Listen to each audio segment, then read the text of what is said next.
Esports is the idea.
Check 1 2 3 4. Hello, check 1 2. I'm just doing a test for streaming. Check 1 2 3 4.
Good afternoon.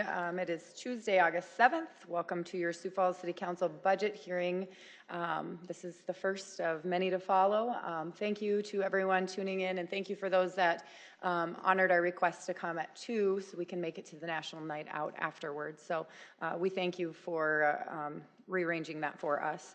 First up is Finance, Tom Huber. Welcome. And just for the council, I think what we will do is ask questions after each presenter, so we're not waiting till the very end, and we'll just ask questions after each one goes. I'd ask that you try to keep it to about 3 questions and then let someone else ask, and then we'll circle back around and make sure all the questions are answered and any follow-up given. So welcome, TJ. Thank you. The mayor asked me just to help kick off the budget hearings today, so just wanted to reinforce the budget addresses that you've heard in the last couple of weeks. Our revenue projections are pretty realistic. We're cautious, sales tax is recovering, but still we want to be very realistic with how we're spending over this next year. We're a growing city, as you all know. We have growing needs, and our focus really is on those core important pieces of people, public safety, and sustainable growth. In particular, our capital program is going to be focused on the fundamental needs for growth and sustainability of Sioux Falls. You're also going to hear from all the various departments about the FTE requests that we have coming in. Again, those are focused on those categories. We've got a new sergeant for police. We've got more officers for patrol. We have building service needs and GIS needs to help sustain our growth as a community. And then lastly, we have those flex dollars, as the mayor mentioned last week. Lots of things we can do with those. There's unfunded priorities that various departments have. We also have, I'm sure all of you have ideas of how some of that money could be spent as well. And we also have the option, of course, of putting those into reserves. With that, we're available for any questions throughout these coming weeks. And if you need anything, please let us know. Thank you. Thank you, TJ. Welcome, Tom. Good afternoon, councilors. Still stuck with me for a while yet. Thought it was like a sporting event. We'd play some intro music of "You all ready for this?" But here goes a month long of budget hearings, and then get into September where we adopt the budget. So just a quick outline of the timeline. August 7th. Today we'll start out with finance. We'll cover the overview.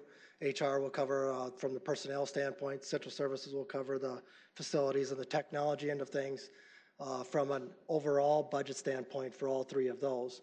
And then we'll get into the departmental specific areas. Today we'll have police, fire, and public parking. And then next week I'll talk a little bit about the entertainment tax fund. We'll have parks and recreation and public works in. Then the week following that, we'll have health, planning and development services, affordable housing and transit. And then on the 28th is when you have a joint meeting.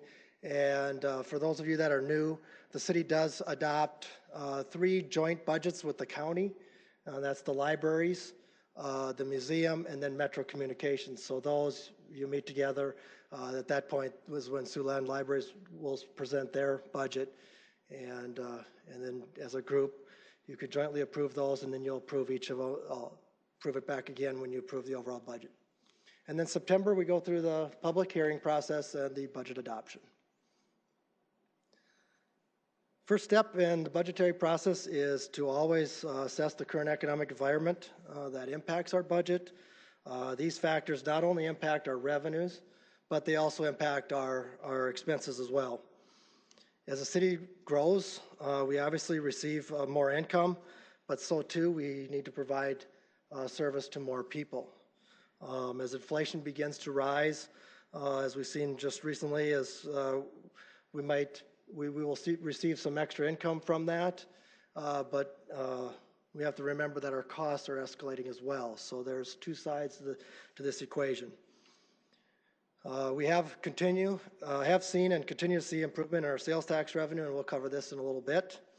But to sum it up, Sioux Falls is a great place to live and work, especially if you oversee the budget.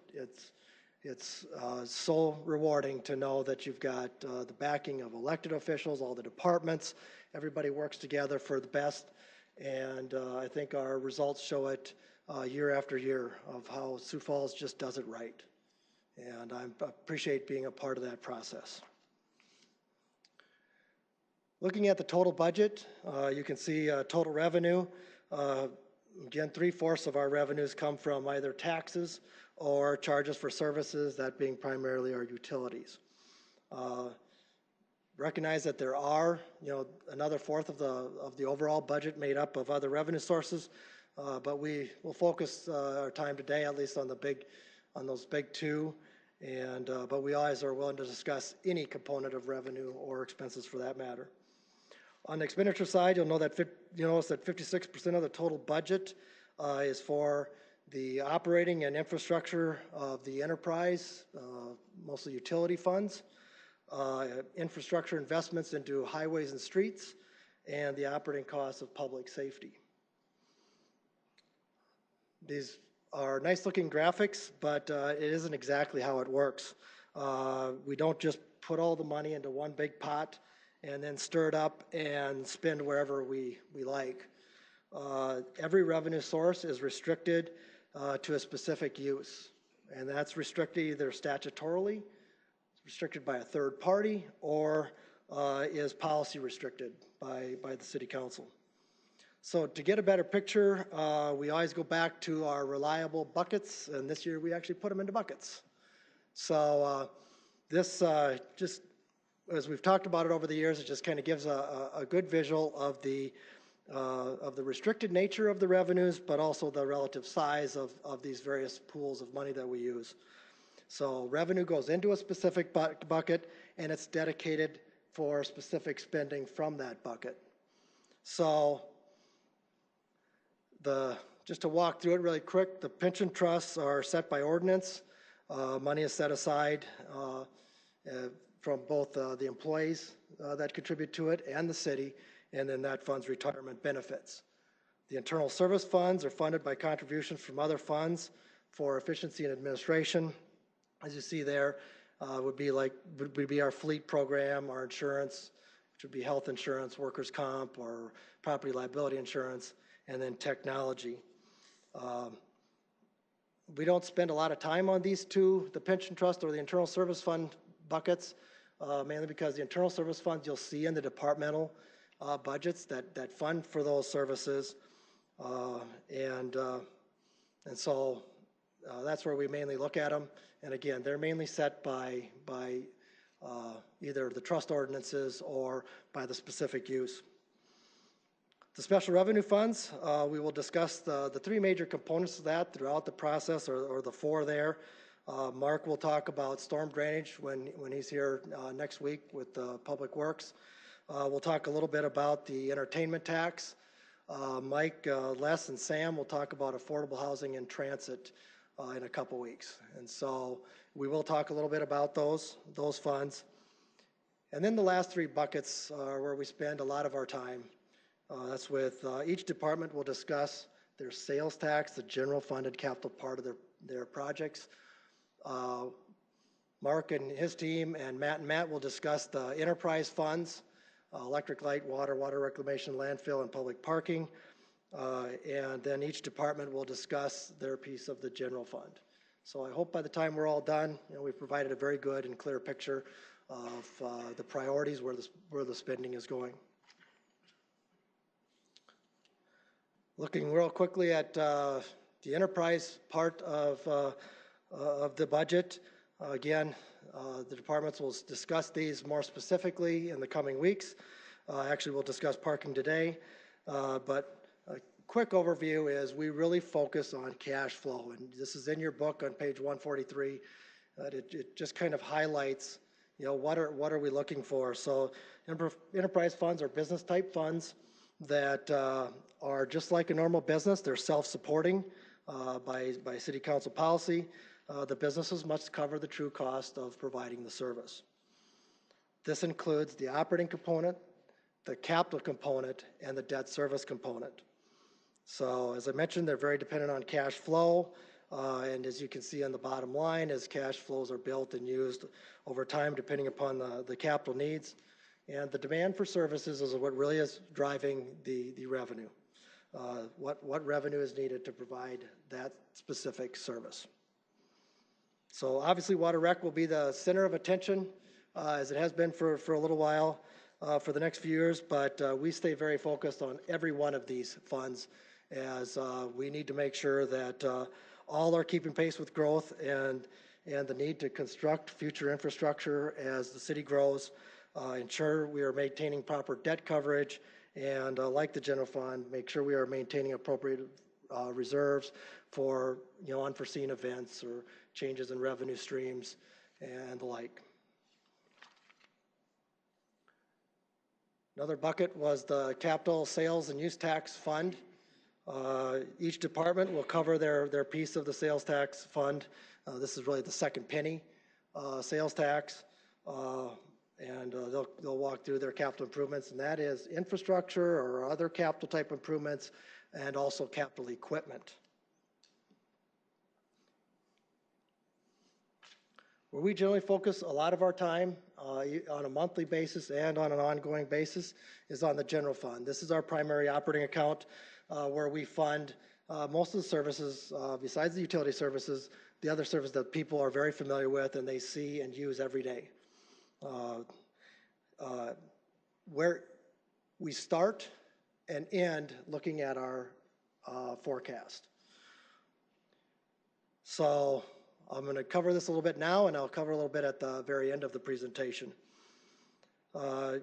We review this looking forward to asking what will or what might impact us in the future. Some things are known and some things are not known, but we try to plan for both regardless. Case in point, you'll see here that we look ahead and we see that we are building a fire station in the 2020 capital improvement plan.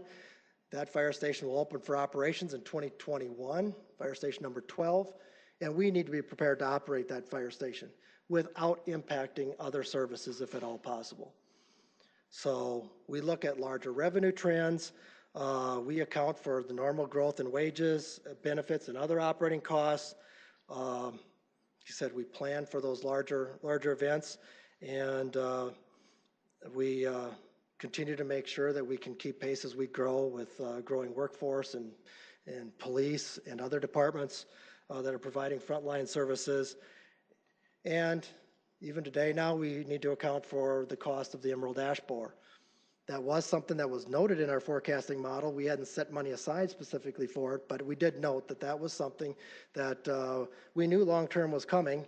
And so it's one of those things that you just kind of try to be aware of and know what's going to impact your budget in future years. This planning, to me, is vital to keep us grounded, not only in not getting ahead of ourselves or compromising other services when we open other things like a large fire station, but also to respond to some unforeseen events. And as you can see by this chart, 2019 was not our constraining year. 2021, when we open that fire station, is the year we're looking forward that really constrains how much spending we can actually have today.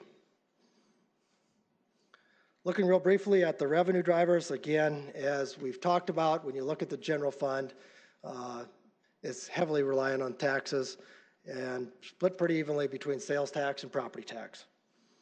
We talk about this on a frequent basis, and we look at it at a frequent basis. General fund revenues are up overall this year by $7.8 million, 7.4 of that which comes from sales tax and property tax. So looking real quickly at sales tax, and you all have seen these charts before, but spoiler alert, we have July numbers. We haven't yet published the July monthly financial report, but we do have the sales tax growth numbers, and as you can see, sales tax has continued to improve. It's now at up to, on a 12-month rolling basis, 4.2%.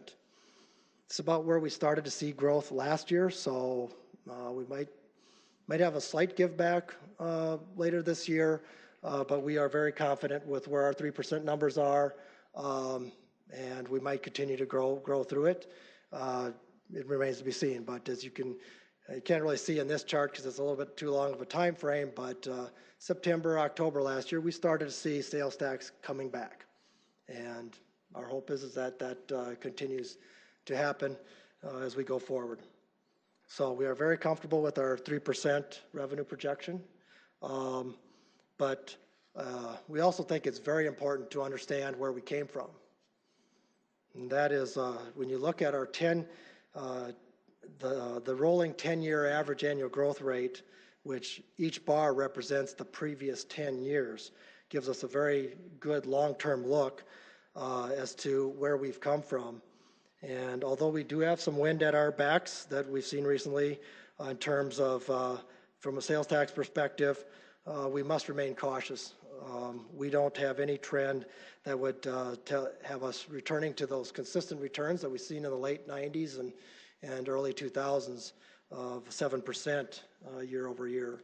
So we could run all sorts of, one thing we talked about at the fiscal committee is we could run all sorts of econometric models trying to predict the future, and but in the end, I think the city really does it right by having a proactive plan to adapt should circumstances change.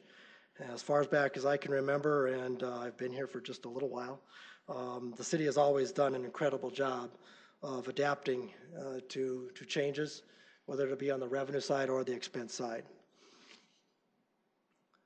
Briefly looking at property tax, we continue to see steady growth from property tax valuations. You can see 3.7% for 2019 on the orange bar.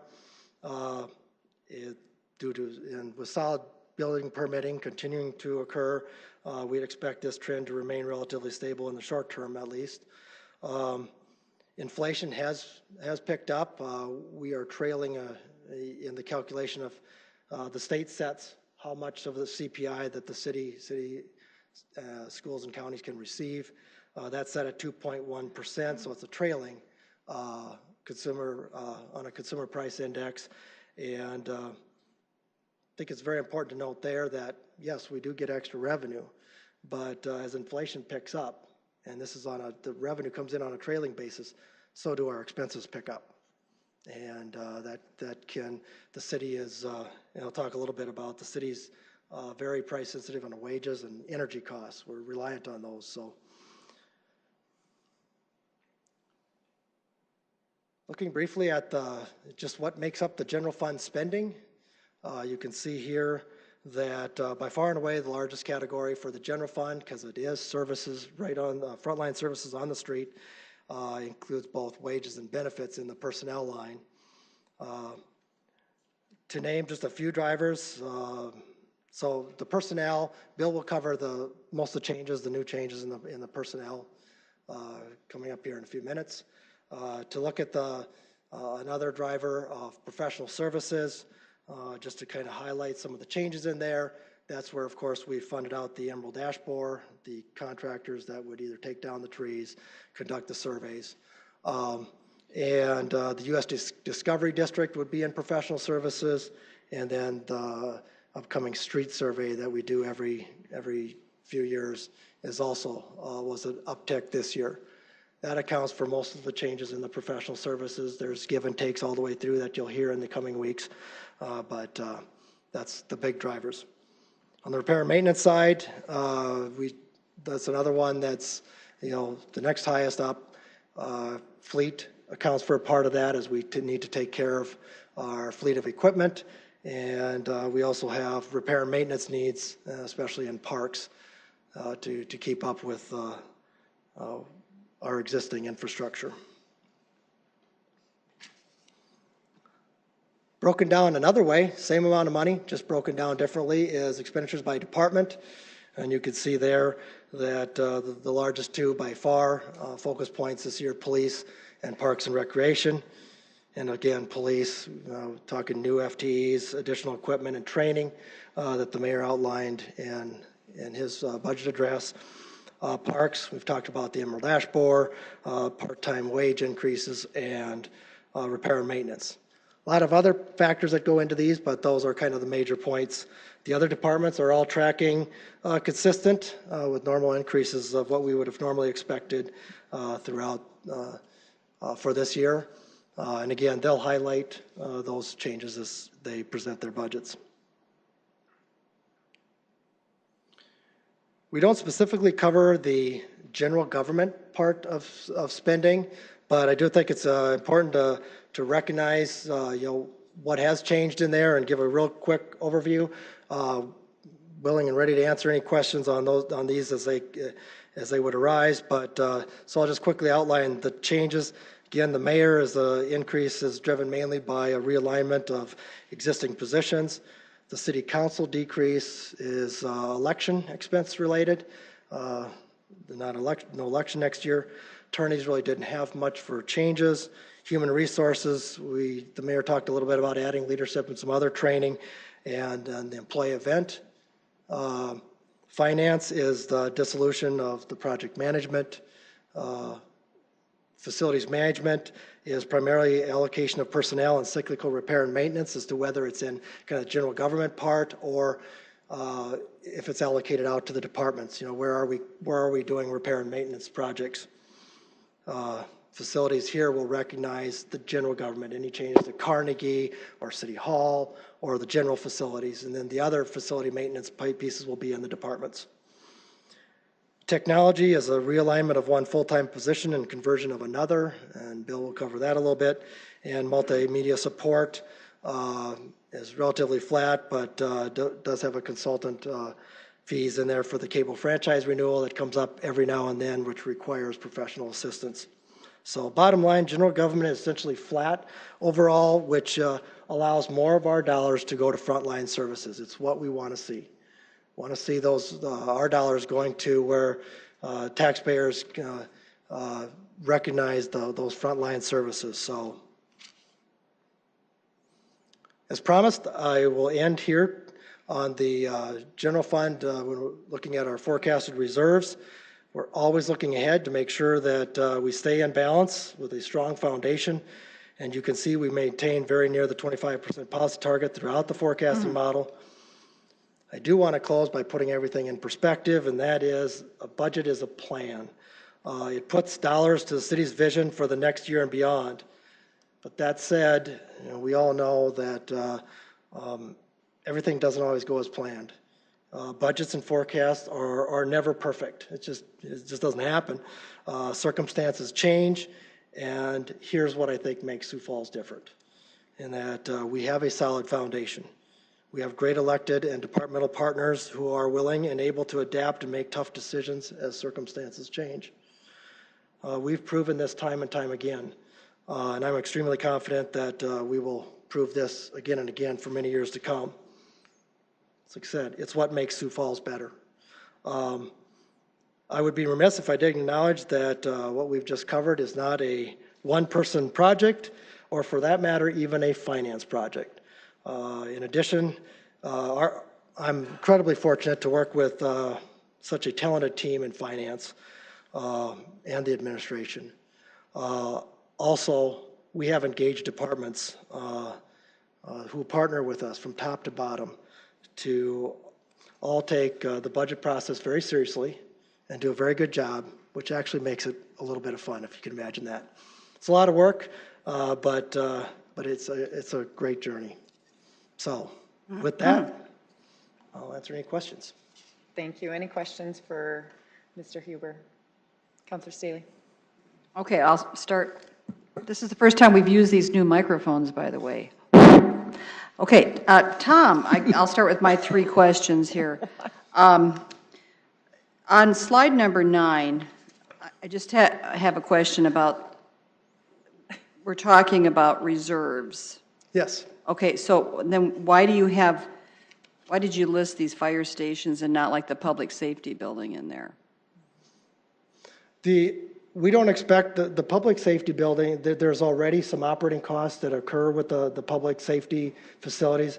There might be some additional costs once the public safety building training facility gets up and running, if that's what, I assume that's what you're referring to, right? So you're talking about the operational, I mean, why would this even be in our reserves? Well, it's just forecasting ahead to recognize that when we open a fire station, that's between a $1.3 and a $1.5 million pull in 1 year on our budget. So it has a huge impact in that year. You're talking about on the operational On the side. operation side, and this is the operating budget. So we try to take those things into account. For some other projects, like the training facility, that's not going to be quite so operational intense. We already have a lot of operating costs assigned to that. There might be a small uptick, but it won't be the large one-time big hit to the operating budget to fund an ongoing personnel cost of 15, 16 firefighters. So you're saying the reserve fund is only used for operational shortfalls, or can it be used for capital shortfalls? This is for operating. This is the general fund operating reserve. So it's for operations, yes. And then my fourth question here is on these, we've got, $45 million in reserve, or 46 or 43. What kind of interest rate do you get on that? And is that ever reported separate? Because that could be a nice chunk of money, but are we talking? Right now I'm looking to buy CDs for myself personally, and we're going up to 2.9, 2.5. So what are we getting here for I'm assuming that's sitting in a checking account or a savings account someplace? We will invest, we are allowed to invest by state law. Our investment policy is to, when we're dealing with general operating dollars such as these, is to, A, make sure we take care of the principal first, then making sure we have liquidity, and then 3, we look to a competitive return. We will buy 5 years and under Treasury or Treasury secured type of investments. So our rate, I haven't looked at it just recently, but we're probably etching up into that 2%, starting to get closer to that 2% range as we put out some 3-year Treasury notes. The interest rates are starting to come up, and you will see that when you look back in the total budget, you see investment and interest income. So we do recognize interest income in the general fund, and so it most definitely has an impact. Rates are rising, so we are receiving higher rates. But in the short term, we mark to market, and so that does have somewhat of a muting effect on it. But ultimately, what did you mark to market? What does that mean? That means that every month we have to mark all of our Treasury notes to what they would sell today in the market. And in the investment world, as prices go up, as yields go up, prices go down. But we don't sell. We are buy and hold entities. So we will ultimately recognize the yield from those Treasury notes or those bank CDs. So, but rates are coming up, so we are seeing a little more income come in. But it's well, because otherwise you're saying 8% of $504 million, or that's whipped into that. That's all part of it, but that 8% up there will include pension investments as well. Remember, you got a $650 million pension investment portfolio here at the city, so that includes the pension side of it as well as the cash part that funds day-to-day operations. Okay, thank you. Yep. Councilor Neitzer. Thank you. And if I blow anybody out of here, we're getting used to these. But the audio is amazing. At least here it is. I'm not sure about out there. The first question is, so in terms of the contracted services we have, our budget analyst set up for us kind of a really nice one-page, essentially, I'll call it an appendix that has contracted services and joint ventures. I wonder if you wouldn't consider in the future doing something like that and putting in it as an appendix or a one-page. It's just, essentially it's broken down by department, and I can see Fire 211, what they contract out for. Police has Children's in the Compass Center, and it's just a one-page. And I apologize if it's in the book, but I don't think there's an easy way for me to find some of that in this book. Most of them are detailed out at the object level in your book, so you can see most of them. But yeah, we do provide, and I think we've provided to David in the past, kind of a list of all those contracted services. The question kind of depends, where do you draw a line? We have a lot of contracted services, but I think the ones you're referring to are the more common ones. The ones where we have outside agencies that we have certain agreements with. So yeah, yes. And I've thought about that. The line might be kind of tough. There's probably zillions of contracted services throughout the year. So I'm not sure what the bright line would be to be in or out, but. And that's just something we to can think work about. with you on to make sure that that you do have very good insight into, those services that are of primary interest. Yes. Okay, great. And then what are you forecasting for sales tax growth that you're baking in for next year in this? 3%. 3%, okay. And just as an observation, as we see, and it's very good to see the sales tax rolling average continuing to go up, but I'll be curious to get more information. I'd like to know where you get your confidence as far as projections, and the reason and you obviously have a track record of doing it. I don't know how you do it, frankly, but the two big things that we've been talking about the last couple of years that people have been speculating has been the online sales tax and the ag economy. Well, obviously we've had the Wayfair decision, but that hasn't been implemented yet, so it's certainly not online remittances that have changed anything, and certainly not in the previous months. And I don't know that the ag economy has necessarily changed significantly. So I guess as we talk about that and we see the sales tax trend go down and now it's going up, it gives me even less confidence that I have a handle on what drives the cycle here. We don't have, I'll get to the chart. There's no crystal ball when it comes to predicting the sales tax or models that work perfectly, and we don't use complicated models. We use a lot of common sense and just what we're seeing in the market, and then we try to take a conservative tilt towards it so we don't get out over our skis. And so we know we have some tailwinds behind us. We have online sales that will have some impact. We don't know how much and when, so that's kind of at our back. We have a growing population base, and and growing jobs, and depending on the types of jobs can impact that. We see our construction activity. So there's a lot of inflation picking up. That also impacts the amount of sales tax that gets paid. So all those factors kind of put a little bit of a tailwind at your back. But then you pull back and you say, okay, one thing we know is the larger dip. The ag economy took some pretty big hits the last few years. Unless we expect them to take a hit again and again, we would think that would have leveled out. We've seen that impact already. So there isn't that big negative impact hanging over our head. Now, I suppose tariffs and prices could come into effect. But again, we just believe that, most of the factors and point that we should be growing a little bit yet, or at least leveling out. But I don't have any certainty. What I do know is, though, we'll adapt, and we have a plan to adapt. And so we don't want to go up to 4 or 5%, start getting ahead of ourselves, saying, hey, the line's turned, it's moved that direction. But we think, 3%, when you look at population growth, inflation, and some of those factors, is just kind of a core piece to it. But will that be a reality? I can't. I couldn't stand here today and say, well, I can 100% promise you that, but I'm very comfortable with that number, and we know over time our revenue numbers generally come into line. And we do have misses here and there. Last question, if I could, the unobligated cash balance? Yes. That lets you smooth out some of this, I think. Right. Correct? So, I mean, how far can you be off and be able that the unobligated cash balance would help us ride through it, as it were, and not be tapping into reserves? Well, and that's where the forecasting model comes in. And if we do start seeing the numbers change on us, we're going to take some deliberate actions early on to start to watch spending closely, hold back on some one-time spending if we can, different factors. The other thing, though, when you look at the unobligated balance that we apply every year, is we can never spend our whole budget. And so we might expect, with the use of unobligated balance of what we have planned for this year, we might use a little bit of the reserve, but as you can see via the chart, not a lot.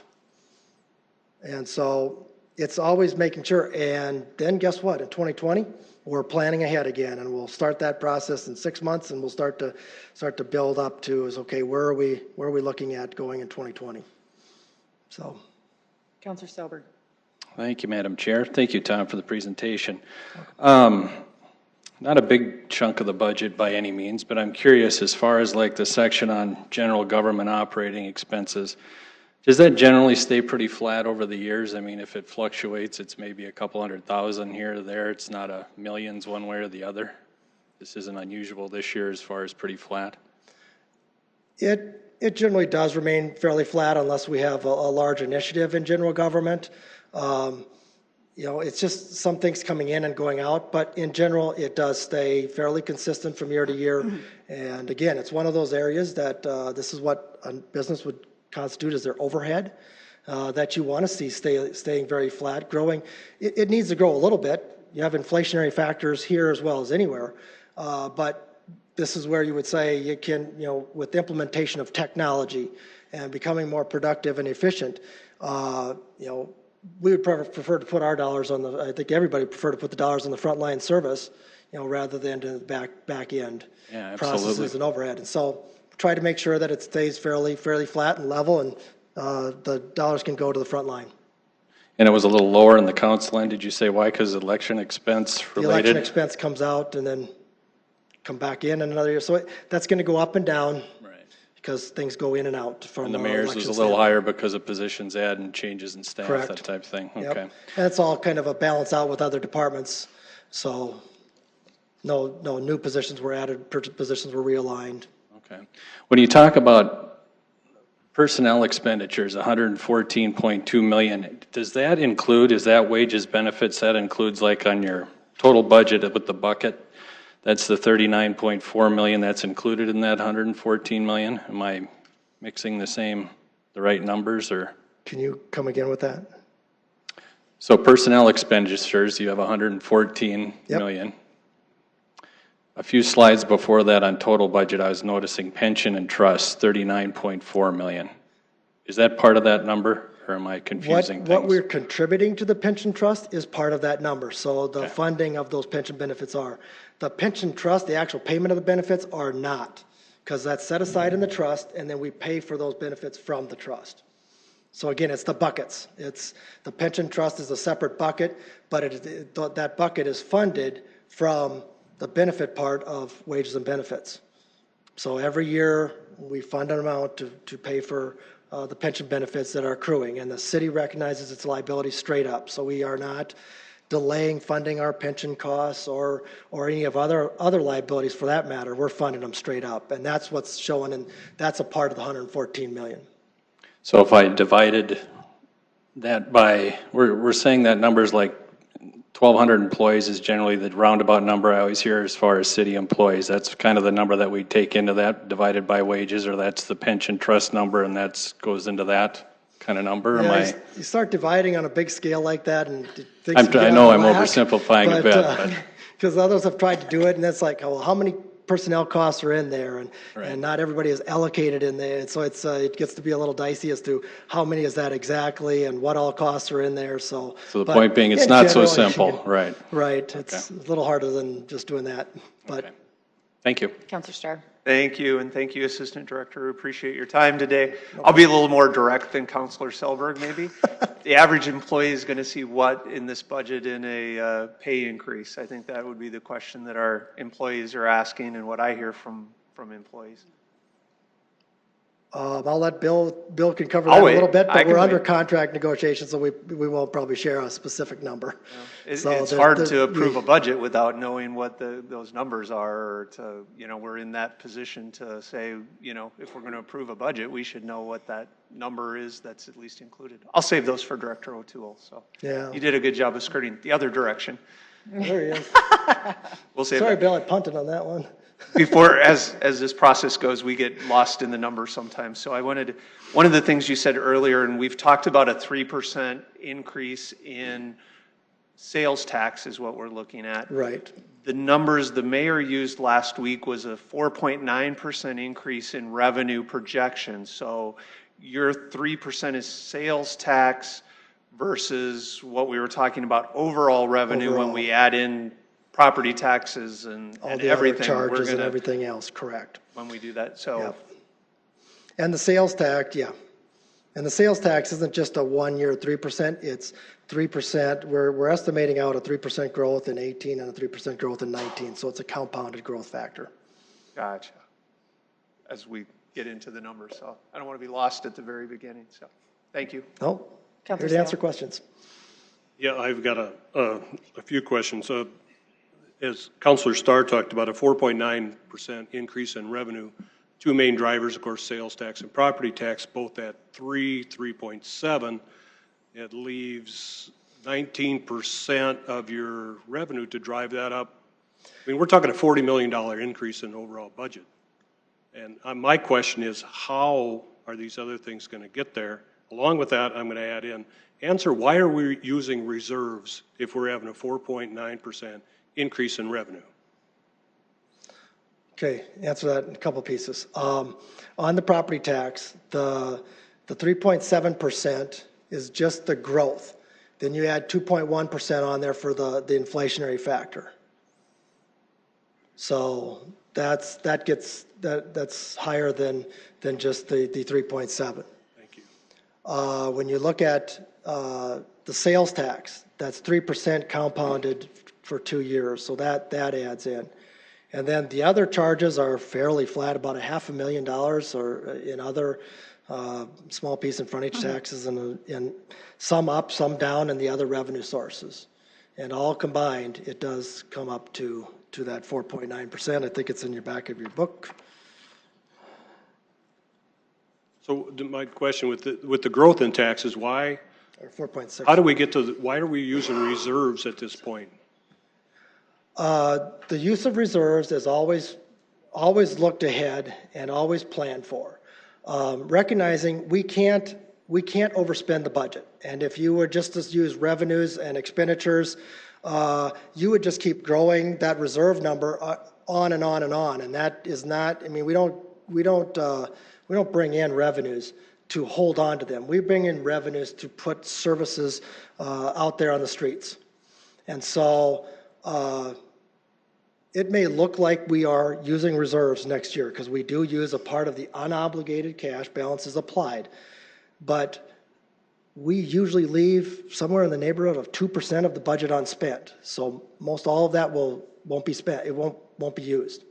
It's forecasted in our model, planned for, and is what you have to. It's the only thing you can do, or else you just keep growing and growing and growing and growing. And again, we're not. You got vital services that you need to provide, and you need to use those revenues to provide those services. And Well, so we don't overplan them. We try to be very prudent and very cautious, and use them appropriately. Well, I appreciate that answer, and I'm sure there will be a philosophical discussion about lowering taxes and keeping our reserves down versus spending that, and I'm sure that's going to come. I will say I am uncomfortable with the 4.9% increase in revenue. Based on where we've been historically, the S&P has gone up since 2008. It's due for a correction. The ag economy, one more tariff. Right now we can't sell our soybeans. The hog economy, there's a glut there. I don't feel as optimistic as maybe some other people do. I would be very interested to see the methodology that you use to come up with this number because, and I know that you guys have done it for a long time and have been very accurate, but I also remember short term where this city council prior to me that was forced with making reductions. And I don't want to be there in a year from now.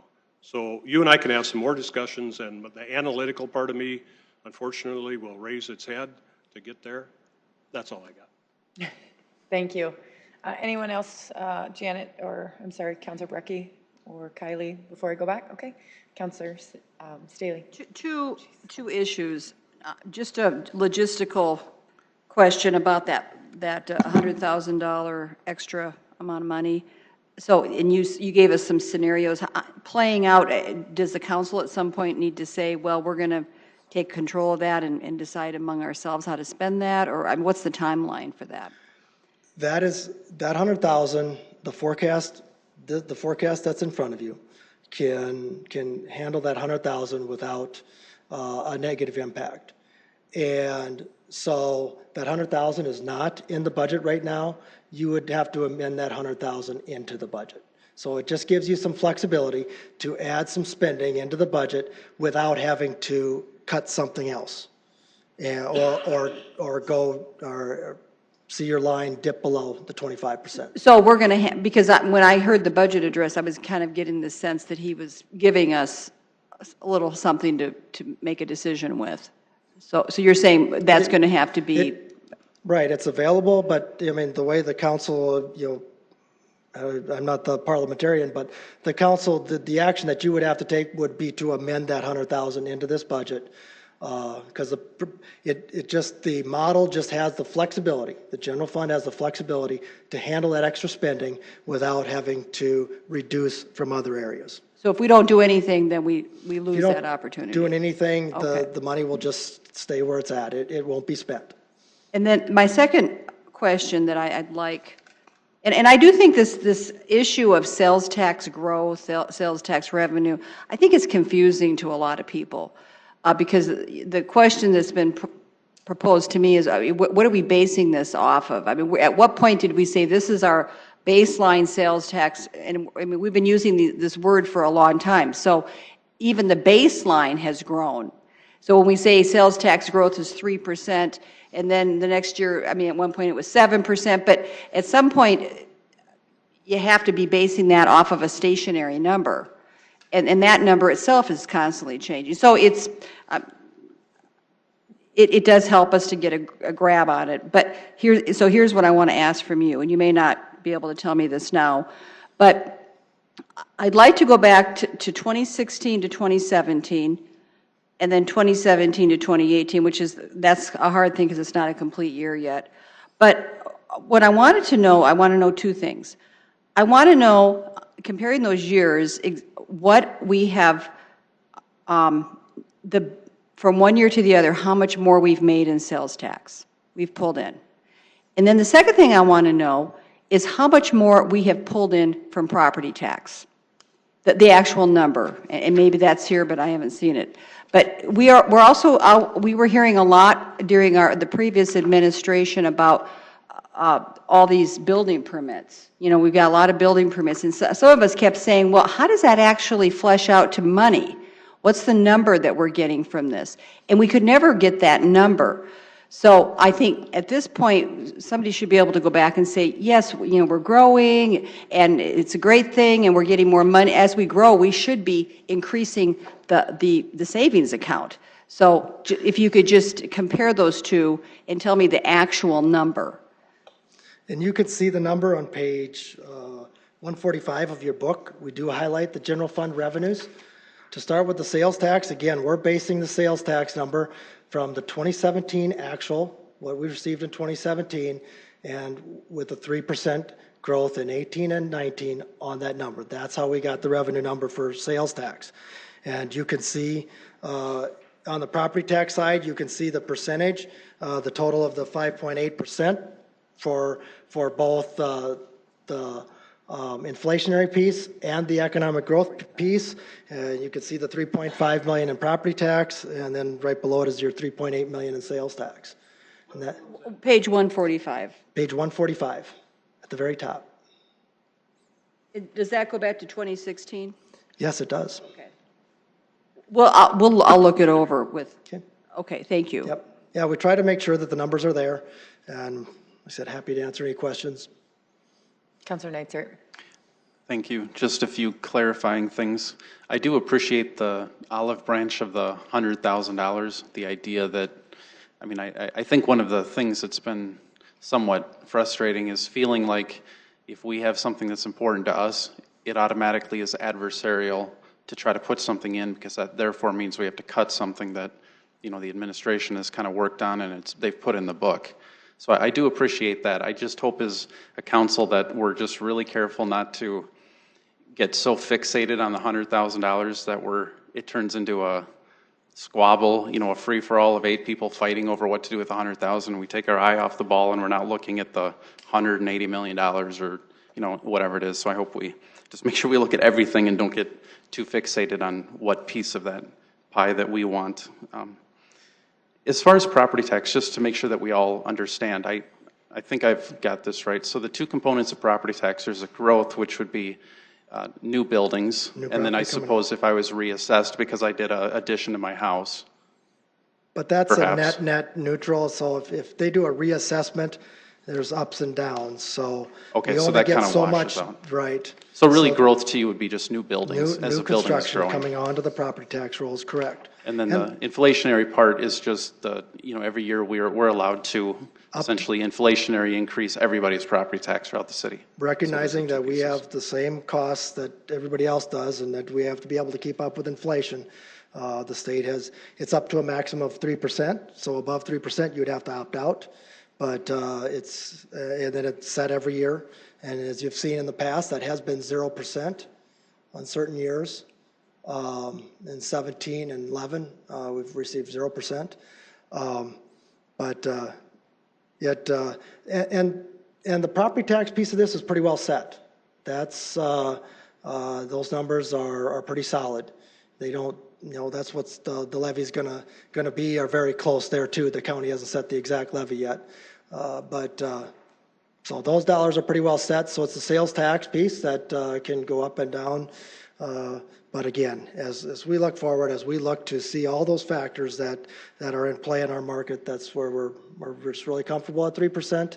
But it's just it's not something that it's not a revenue you're ever going to really beat. You're not going to be able to second guess it. I know the state has some very complicated models, and even the state, they try to see it coming at them as well, and you just can't predict certain things that are going to happen. And it's one of those things that we've talked about. It's not it's not an exact predictable science in coming up with the sales tax numbers. The key is to just stay consistent and to have a plan and a good approach to adapt. Whether it goes, it could very easily go on up as it can tip over. There's all kinds of factors at play, but I can see your point that you want to feel comfortable that that's the right number, because it's a lot easier to add services than to subtract services. Thank you, Director. If I could, the last part was as far as building permits. When I look at those, it's always tough because there's two sides to the coin. Of course, I want to see building permits going up because that means the city's vibrant, dynamic, and growing. But as you know, there's obviously the fees we get for building permits, which obviously adds revenue. I'm not sure it's a massive amount, but I'm sure it's appreciable. Yeah. When you start adding up, $100 million additions to hospitals and, things like that. So, but then, of course, a lot of it is not going to be property tax if it's institutional or if it's government buildings. So then there's that correction. And then the other thing, the biggest part of it is that it's great as we add new properties to the rolls. But let's say we add a new neighborhood, you got to remember now into perpetuity, we got to plow the streets. We got to do all of those things that go into that. And so that's where the debate is, is growth, does it pay for itself? And that's a very tough one. So anyway, just a monologue. So we talked about at the outset, we can look at revenues, but that's only one side of the equation. The spending is the other side of the equation. We have a growing city. We have to take care of a growing city. And we all recognize that comes with costs. And so. Thank you. Councillor Kiley, I know you had a question. I'll just remind everyone we have 5 more to go and we're almost an hour in. I don't know that we want to be here 5 more hours afterwards, so I'll just remind you that we will have opportunities to bring in departments for working sessions as well. We've done that in the past. I want you all to have your questions asked and do our due diligence. Please don't hear me saying anything other than that, but I'll just remind you that I don't know that we can go an hour for every presentation to this point. So, Councillor Kiley. Thank you, and I'll keep it short. Tom, I too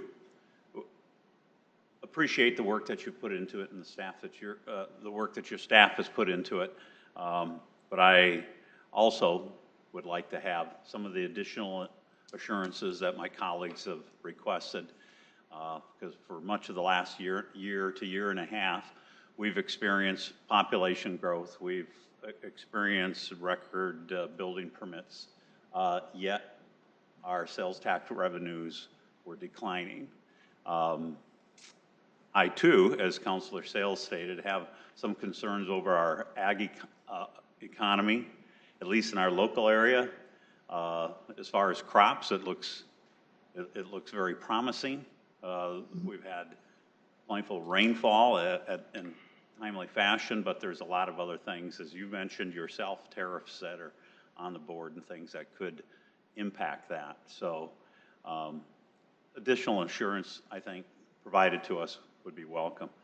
Just a little bit regarding the reserves, as long as we do not dip below our 25%, this counselor does not have a problem with spending reserves. After all, the taxpayers, that's taxpayer dollars, and we want it working for taxpayers, and it's not going to work for them if it's sitting in a reserve account that's just accumulating and getting bigger year after year. So I do appreciate that, and I do appreciate the questions and the concerns about that, but I think it's can be used to in the benefit of the citizens as well. So that's it. Thank you. Thank you, Assistant Director. We will move to Director Bill O'Toole. I had one more clarification, and I think he might have as well. Sorry. Back to, well, Councilor Neisert was talking about just that we were going to, if we decided to have that $100,000 available, do we have to determine what that's going to be for before the budget's passed?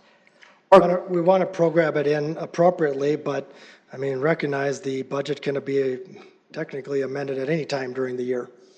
So we just don't do a lot of amendments to the general fund, but we do some, and we do more on the sales tax fund side of things. Oh, so we But would have to have some discussion. You can amend the budget during the year. That is. Okay. Councilor Sale. I just have one little point with the discussion of this 100,000 that we get our discretion. I think this whole budget is our discretion. This is our budget. We approve the budget. So for $100,000, let's not get, I want to make sure we're looking at the whole budget as our budget. And I think that's a very important. But let me just say, in my past 2 years' experience, we haven't had a whole lot of flexibility with the whole budget. Okay, so it was exciting to hear them say, we're giving you something where you guys can make a decision. Because at the end of the day, when it all shakes out, we have very little, in the past, we've had very little ability to move the needle. Okay, I'm just telling you.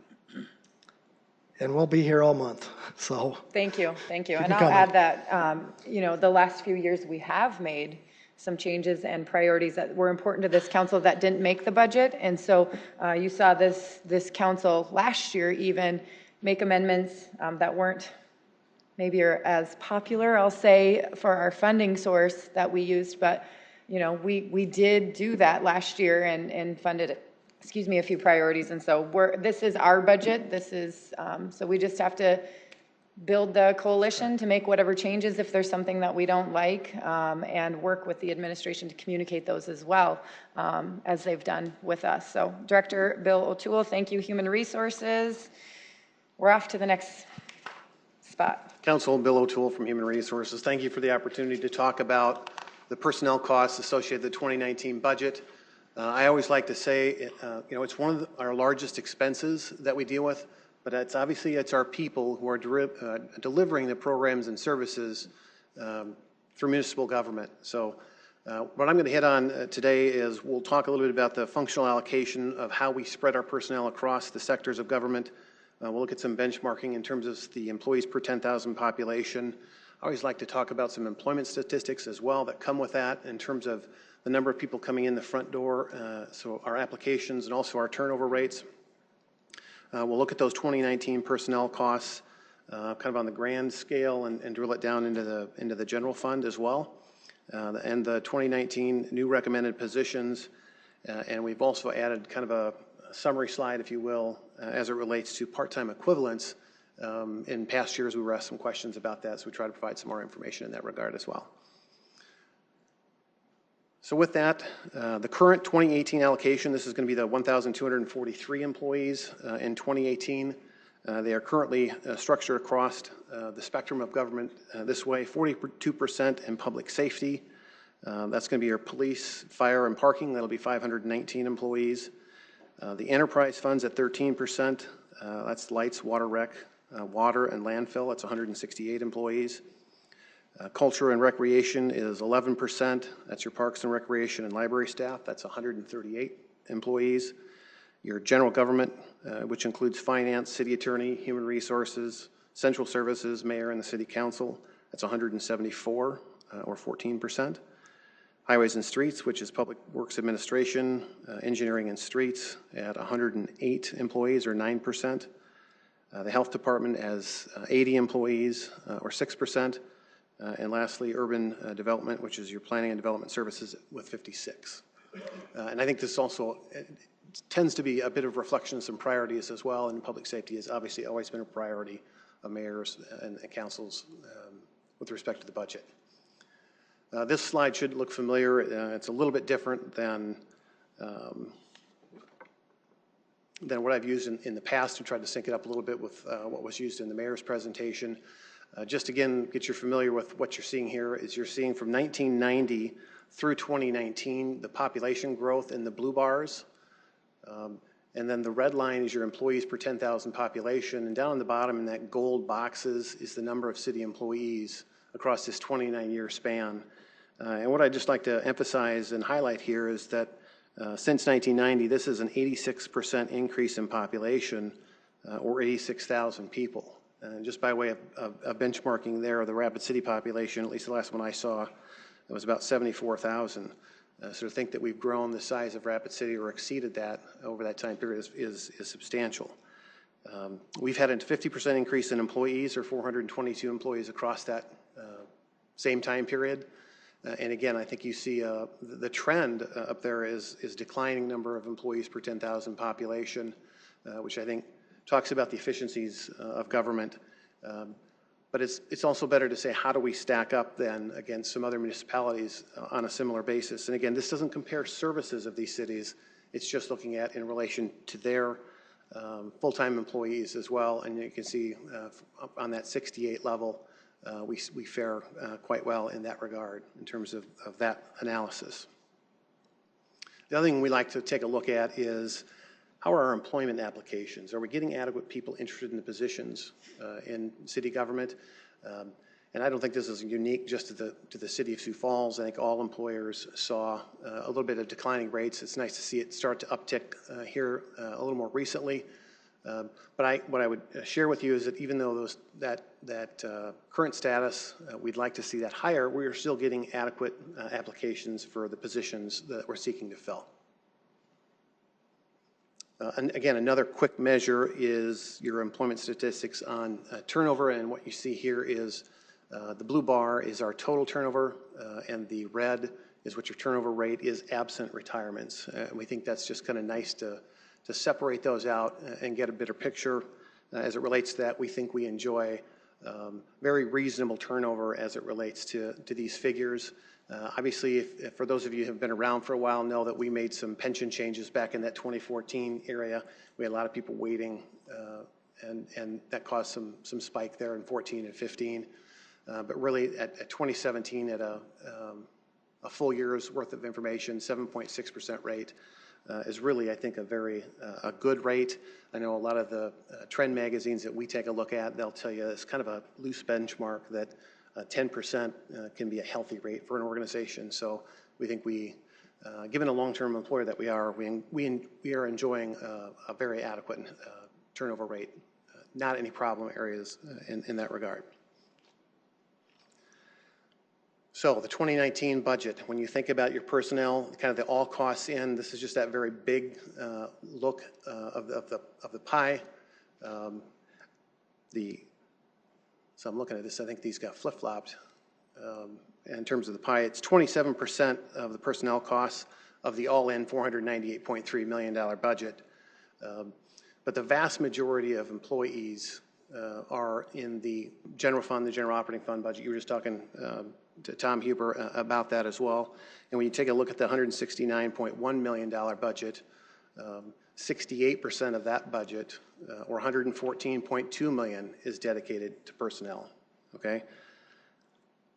And we take and drill that down a little bit further and say, and this would make sense, that obviously the wages and salaries for those employees, 71% account for that $114.2 million, followed by health, dental, pension, and basically Social Security, Medicare, and work comp costs. So how does that look on a longer-term basis? We always like to compare how much of our personnel costs year over year, and you can see here that it's trending pretty consistent. I would expect that, so nothing out of the ordinary here. So let's talk about the new positions. I think it's pretty straightforward. Adding 17 new positions to our city team at a cost of about $800,000. That is to start off, 5 police officers and 1 sergeant. I think you'll hear more from the police chief about those positions. We've got 2 Park Service workers that's dedicated toward the Emerald Ash Borer, obviously a very big issue for the city of Sioux Falls for the foreseeable future. Facilities, we have 5 custodial workers. Again, just to put a caveat out there, we had 2 custodial workers that were going to be dedicated to the city center. And what we ended up doing through this budget process, there is a much higher level of turnover as it relates to these kinds of employees. And we worked with the finance team and central services. And what we did is we came up with a budget neutral opportunity to fund 3 full-time FTEs by taking all their part-time dollars and their contractual dollars and converting them to fund full-time positions to get away from the business of having these high turnovers with those part-time employees. So it was really a win situation. So that number does stick out, but a little more information there, and Director Sue Quambeck-Etten will talk about that as well. In health, 2 patient support technicians, that's the front line, that's the folks that check people in. Same concept there. We worked with the health department, and in their proposal, they are also offsetting some part-time dollars. So that those are kind of budget neutral type situation for those 2. A GIS specialist and 1 landfill environmental technician to round out the 17 full-time employees. Again, just to keep things simple here, obviously the 1243 and 2018 and adding the recommended 17 positions would bring us to 1,260 full-time employees. Now with this slide, again, 238 part-time equivalent positions. We obviously have more than 238 part-time positions. Parks and Recs, for example, has several hundred. But when we convert those to full-time, 40-hour-a-week kinds of position, this is just that corresponding number. These are all in your budget books and on the various pages. Pulled them together here in one easy-to-look-at sheet. And what you can glean from this is that 75% of the part-time equivalents are in Parks and Recreation and Streets. And if we add those numbers together, obviously that would be 1,498 full-time. And your breakdown then would then be about 84% full-time and 16% part-time, if you're following me on that math. Again, just I think good information for the council to view. Now I'm hoping this is going to answer, Councilor, your question as it relates to the changes in terms of the personnel and investing in our employees, which we think is vitally important.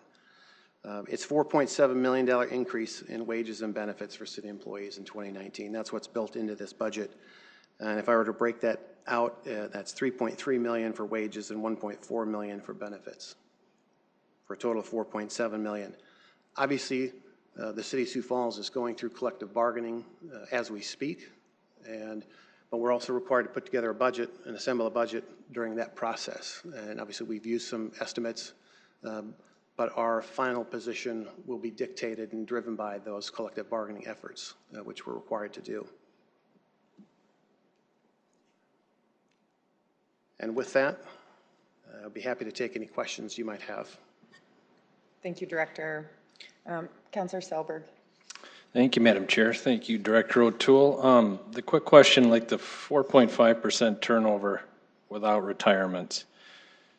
You said something, I think you'd mentioned 10% is looked at as good. Is that like in the private sector if you look in the?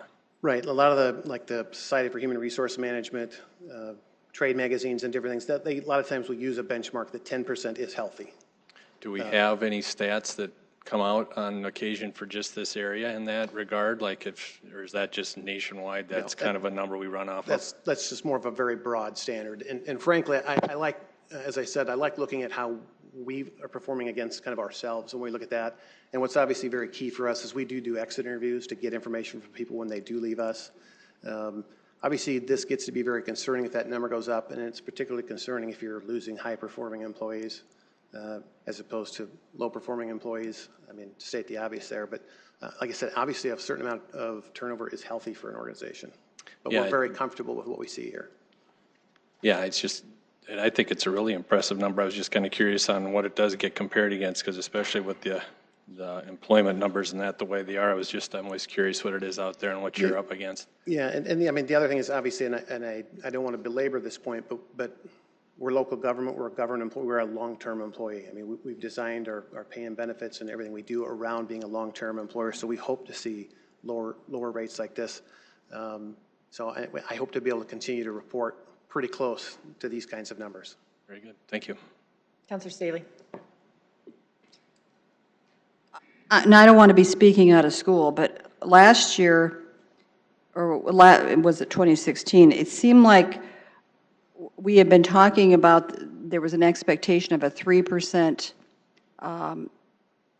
increase for the employees, and then it was being negotiated as 1.5, or what we came out was 1.5. So somehow, I was hearing those numbers in the midst of the negotiational thing. So, am I accurate in that somehow the only thing that I could address that, Councillor, is obviously in the last round of collective bargaining, we did 1.5 over 2 years, which would be 3% over 2 years. I don't know if that's a kind of a situation. Well, no, I think some people expected 3% in that 1 year, and then it was all negotiated at 1.5. Okay, so the number, that number wasn't being matched, so that's why they went into arbitration. However, I was hearing we were hearing 1.5 was coming out of the gate as what was being offered. Right now, you're not giving us any percentage number, right? You're giving us a 4 point, whatever you said. I'm giving you dollars, Councillor, yes. Yeah, but can we get the percentage? Can you tell us a percentage? Councillor, I can give you the dollar amount that's dedicated in the budget. I'm required to collectively bargain with respective unions as it relates to the cost of living adjustment that'll be contained in those contracts. And so when will that be done? We're wrapping up with our firefighters. We have started with the police officers, and we have not yet started with our AFSCME group. And maybe that's what happened last time, is I think that maybe one group came out of the gate with they had finalized the deal, and that was maybe where the 1.5 came out. I think that could have been it. I was thinking it was before the negotiations happened is what was being offered. I'm not sure, Councilor, but I can guarantee you what they were asking for and what we agreed to was not the same. Well, I'm aware of that. Okay. Thank you. Councillor Sale. Thank you. My question is with the part-time employees.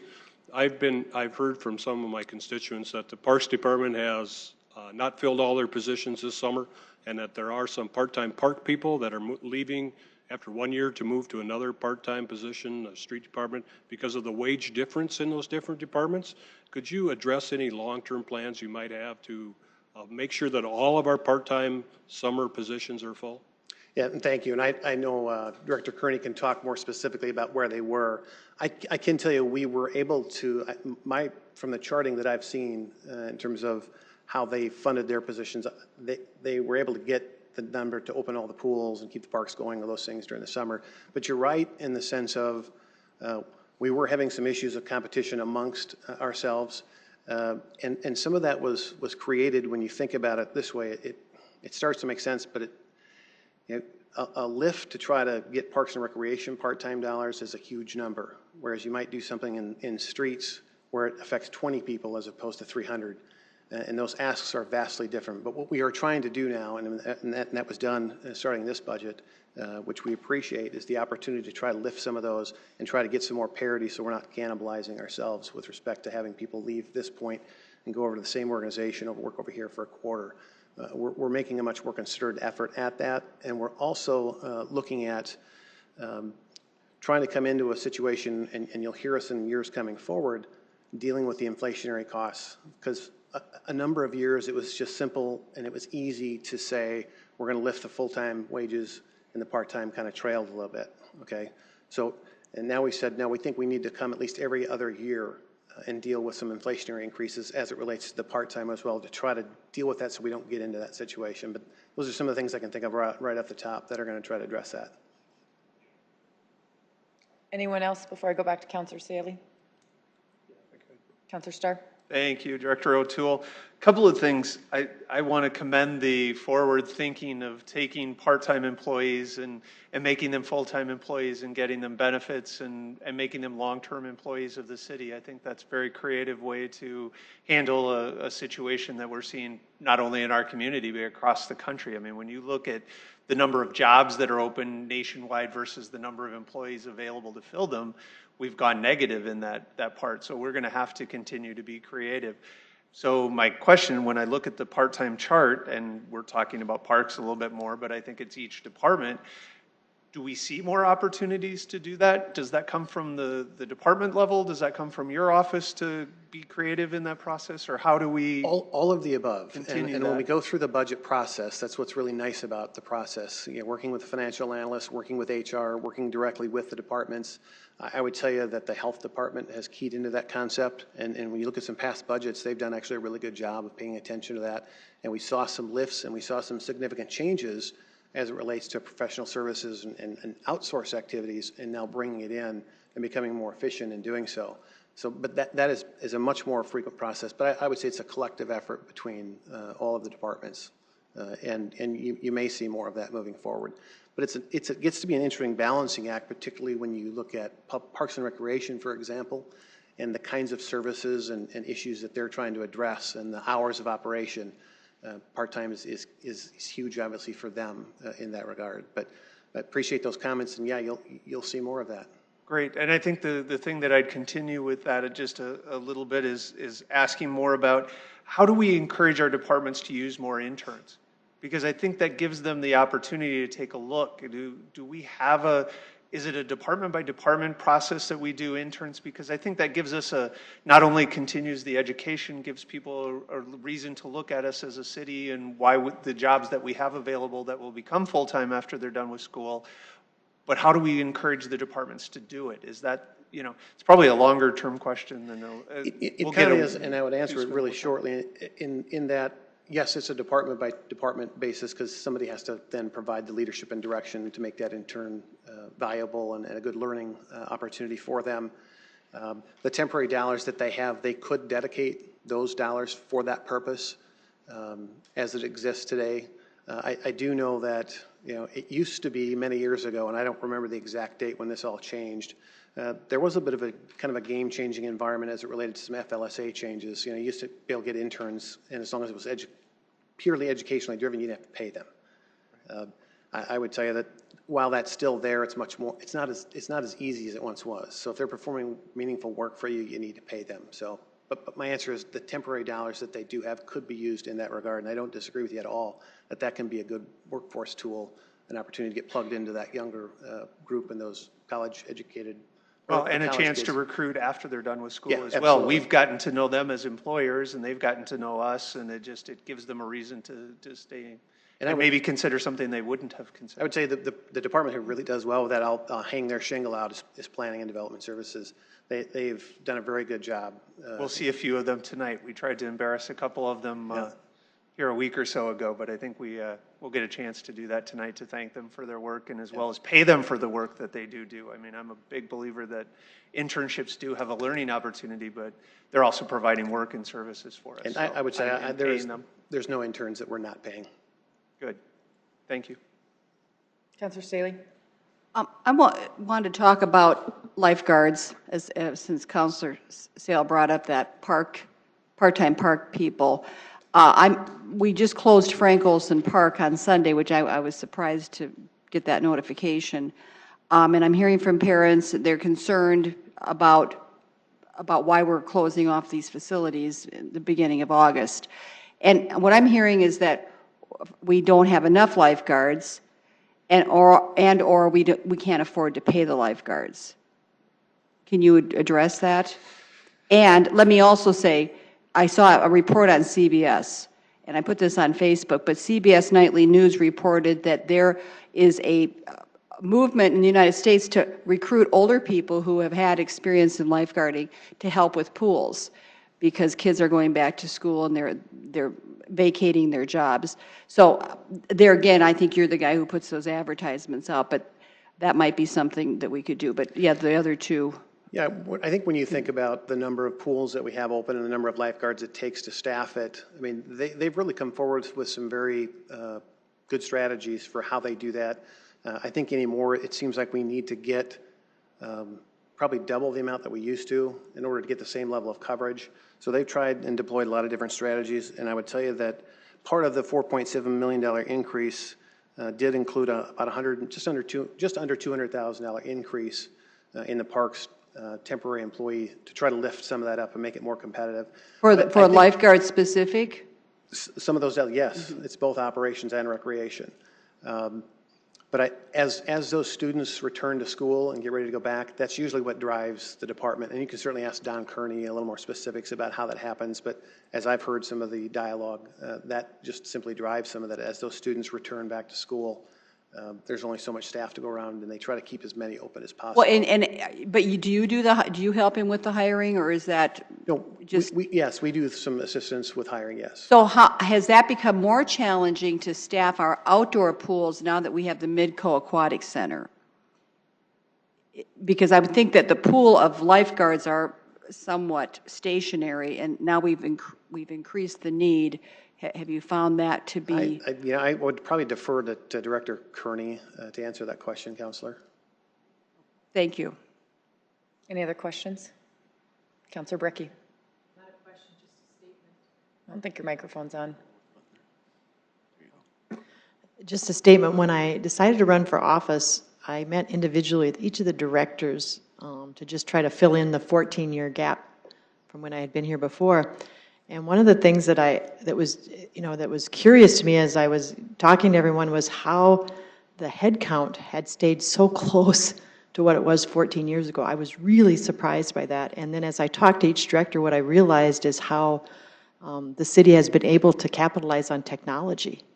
And I was just floored, really, by how, I'm not sure what the number was. It'd be fun to have you tell me. It's too far to go back to 2004, but I realized at that time that our city has really advanced itself very successfully and not, had very much of an increase in the employee population. So I would just say kudos to you for doing that, because I saw it in every department. Every department was utilizing technology and just at the highest level. Absolutely. I think you're spot on, Councilor. I think this chart does show and reflect that to an extent. And I think the departments are also very cognizant. They recognize, too, that when your personnel costs are 68% of your general fund budget, that you don't take those asks lightly, because they are a significant cost issue for the city moving forward. So, thank you. Any other questions? I have one. With the study that you did, the $4.7 million increase in wages and benefits, is that all inclusive now to where we've taken that study and now we've put it into place, and that is included in that $4.7 million to equalize some of those and keep us more competitive? The short answer is yes. I like it. Thank you. That's all I wanted to know. All right, we'll move on to the next one. Thank you for your time, Director. I appreciate it. I'm sure we'll have more questions as we continue to dive into the budget. Next up, Central Services Overview, Director Sue Quambeck-Etten. Welcome. Thank you. Good afternoon. Sue Quambeck-Etten, Director of Central Services. Here to give you an overview of the divisions within Central Services. As a reminder, includes our Information Technology Division, where we develop, implement, and maintain computer systems in support of the city's information technology program. That includes all computers, mobile devices, software, hardware, telecom, for all of the city employees. We maintain and manage our data centers, wireless and fiber networks, and support over 200 different software applications. Just to give you a couple other statistics, we manage and maintain over 1,030 PCs, 370 laptops, 400 tablets, and 370 mobile phones. So as has been mentioned, we are definitely taking full advantage of technology wherever we can to be more efficient. Another division within Central Services is Geographic Information Systems, where we develop, maintain, and promote a shared geospatial resource that is used by all departments within city government. We have our multimedia support, which includes several subdivisions, our CityLink, which is our 24-hour cable TV channel, web office that maintains the city's official website. We have our copy center, document publishing specialists, which includes graphic designers, and mail services for the city. Facilities management, we take care of and are responsible for the maintenance and upkeep of city-owned buildings and properties. We maintain over 875,000 square feet and 35 buildings. And fleet management is now centralized. We are responsible for overseeing the procurement and maintenance of city-owned vehicles and equipment, again, for all departments within city government. So we have over 850 vehicles that are utilized by public safety, public works, facilities, libraries, parks, and everybody else, as well as the components. We take care of tractors and mowers and trailers as well. So those are the divisions within Central Services. So over the last 8 years, we have slowly but surely centralized all of these. This allows the departments to focus on providing high-quality frontline services. It lets librarians do library services. It lets public safety do what they do best. And the departments are no longer trying to manage building maintenance for their buildings, for example. We ensure that technology, equipment, and facilities stay up to date, because we're aware of everything since it's centralized. And we make sure that we provide the right technology solutions to do businesses efficiently. This allows for easier sharing of resources across the departments. For example, to reduce or eliminate vehicle downtime because we do proper vehicle maintenance. We provide consistent standards across all departments. IT is a good example for operating systems and other things, as well as the type of laptop or desktop computer.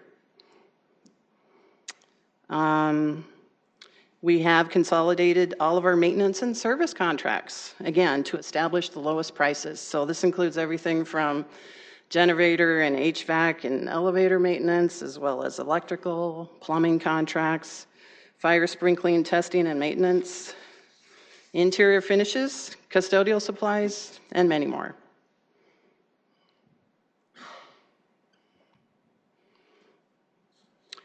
As was mentioned, new employees under consideration for Central Services. We are looking for 2 additional FTE in the custodial realm to take care of our brand new beautiful building, the city center. We are looking to replace a lot of our part-time staff with full-time employees. And we have worked the math, and by doing this, we are budget neutral to have these 3 additional FTEs, again, in the custodial realm.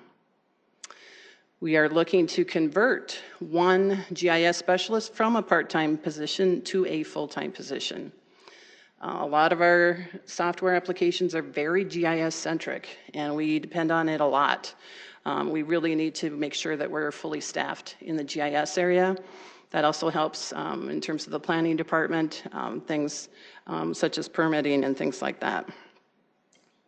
And then the 1 asset management systems analyst that we're looking for is not a new headcount. It's repurposing a position elsewhere to fill that role. And we'll talk about asset management in a minute. I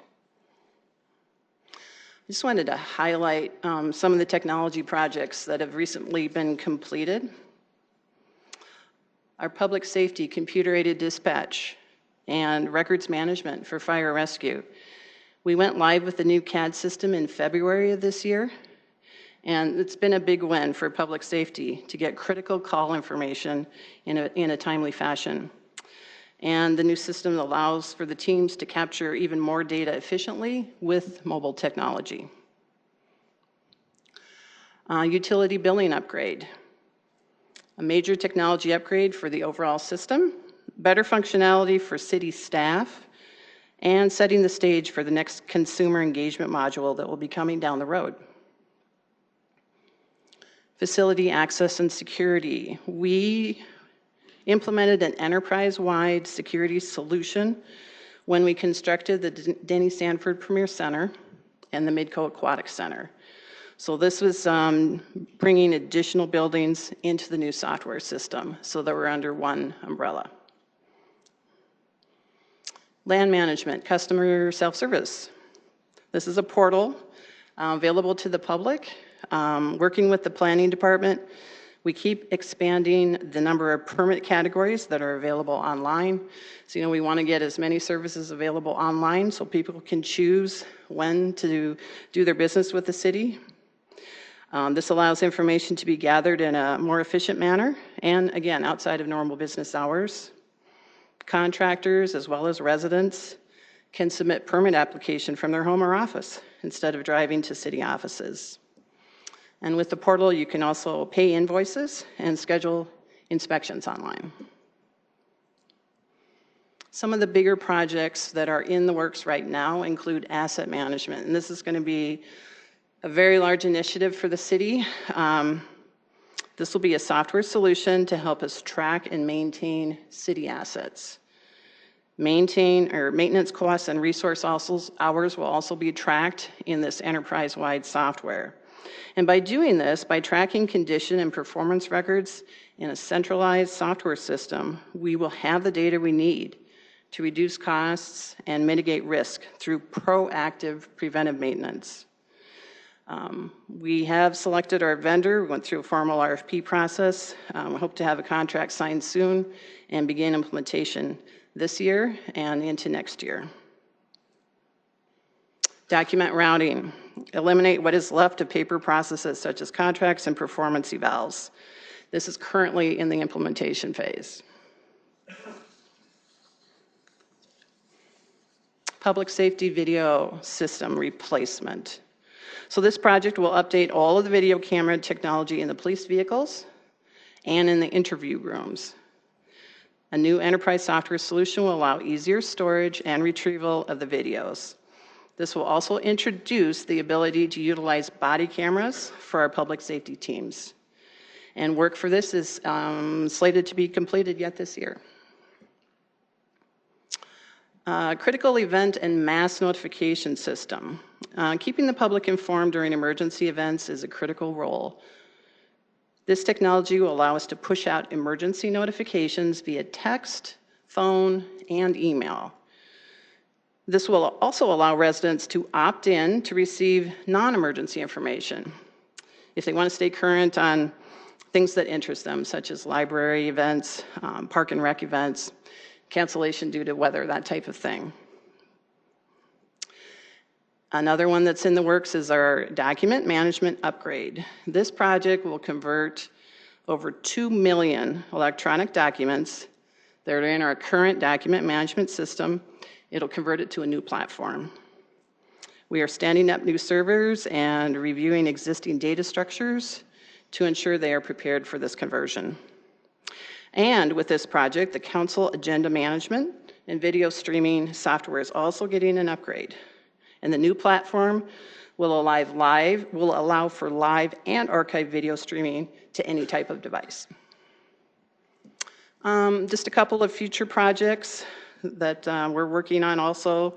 The scheduling software will allow online reservations for residents to access and check availability, excuse me, for conference rooms and study rooms at the library, for example. Citizen request management system. The solution will allow citizens to report items that need to be addressed by city staff, such as potholes, streetlights, or a park bench that was tipped over. And progress on the submission can be tracked online. So we do have a CRM in place right now where people can submit questions and comments and requests. The thing that we're missing is that last part in terms of tracking it online. So more to come on that one. Utility billing, consumer engagement. This is what I was mentioning a little bit previously. This online portal will allow customers to view their water usage at a more granular level. and to set alert thresholds for water usage and leak detection. So the more data will be available to the public for them to make more informed decisions in terms of their water usage. Lastly, Facilities Management 2019 Capital Program. So we did do a comprehensive facilities evaluation in 2016, developed a prioritized list of projects to accomplish over these next several years, and focusing on the remaining service life of the major building systems, such as HVAC systems. And of course, we understand priorities may change depending on needs, but we need to continue to keep up. We don't want to fall behind.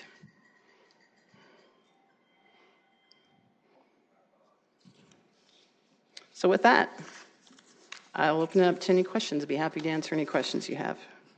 Thank you. Any questions for Director? Go ahead, Councilor Staley. First of all, I want to make a comment about paying your water bill. It's really effective and efficient. I use my credit card to pay, so that service is really great. For people who may not be aware of how the citizen request management thing works, to explain how they would get to that. Sure. So today on the website, you can find it on the home page. There's a contact us, generally in the upper right-hand corner of each page. And then you can just click on that, put in your question. You can put in your contact information if you'd like. Most of the time it's not mandatory, but if you want someone to contact you back, it's best to include either an email address or phone number. But say you just want to report a pothole and you don't really need somebody to call you back, you can just fill in the information. You can also go to all the department pages. There's a contact us on each of those pages as well. If you know which department, like street department, for example, for a pothole, you know it's the street department, you can click on the streets and it'll go directly to them.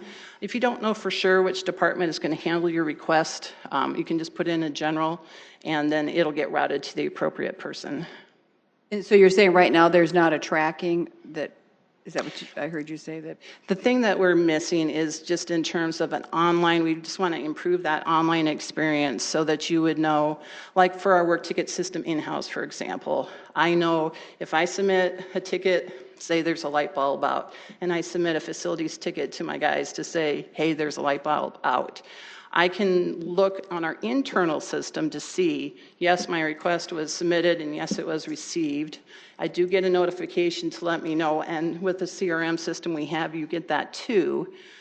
What's missing is in our internal system, I also get to see the progress on it. So if someone puts comments in there for me, I will know, yep, I'll get to that tomorrow or whatever. Within our online system today, we don't have that capability, but that's what we'd like to do.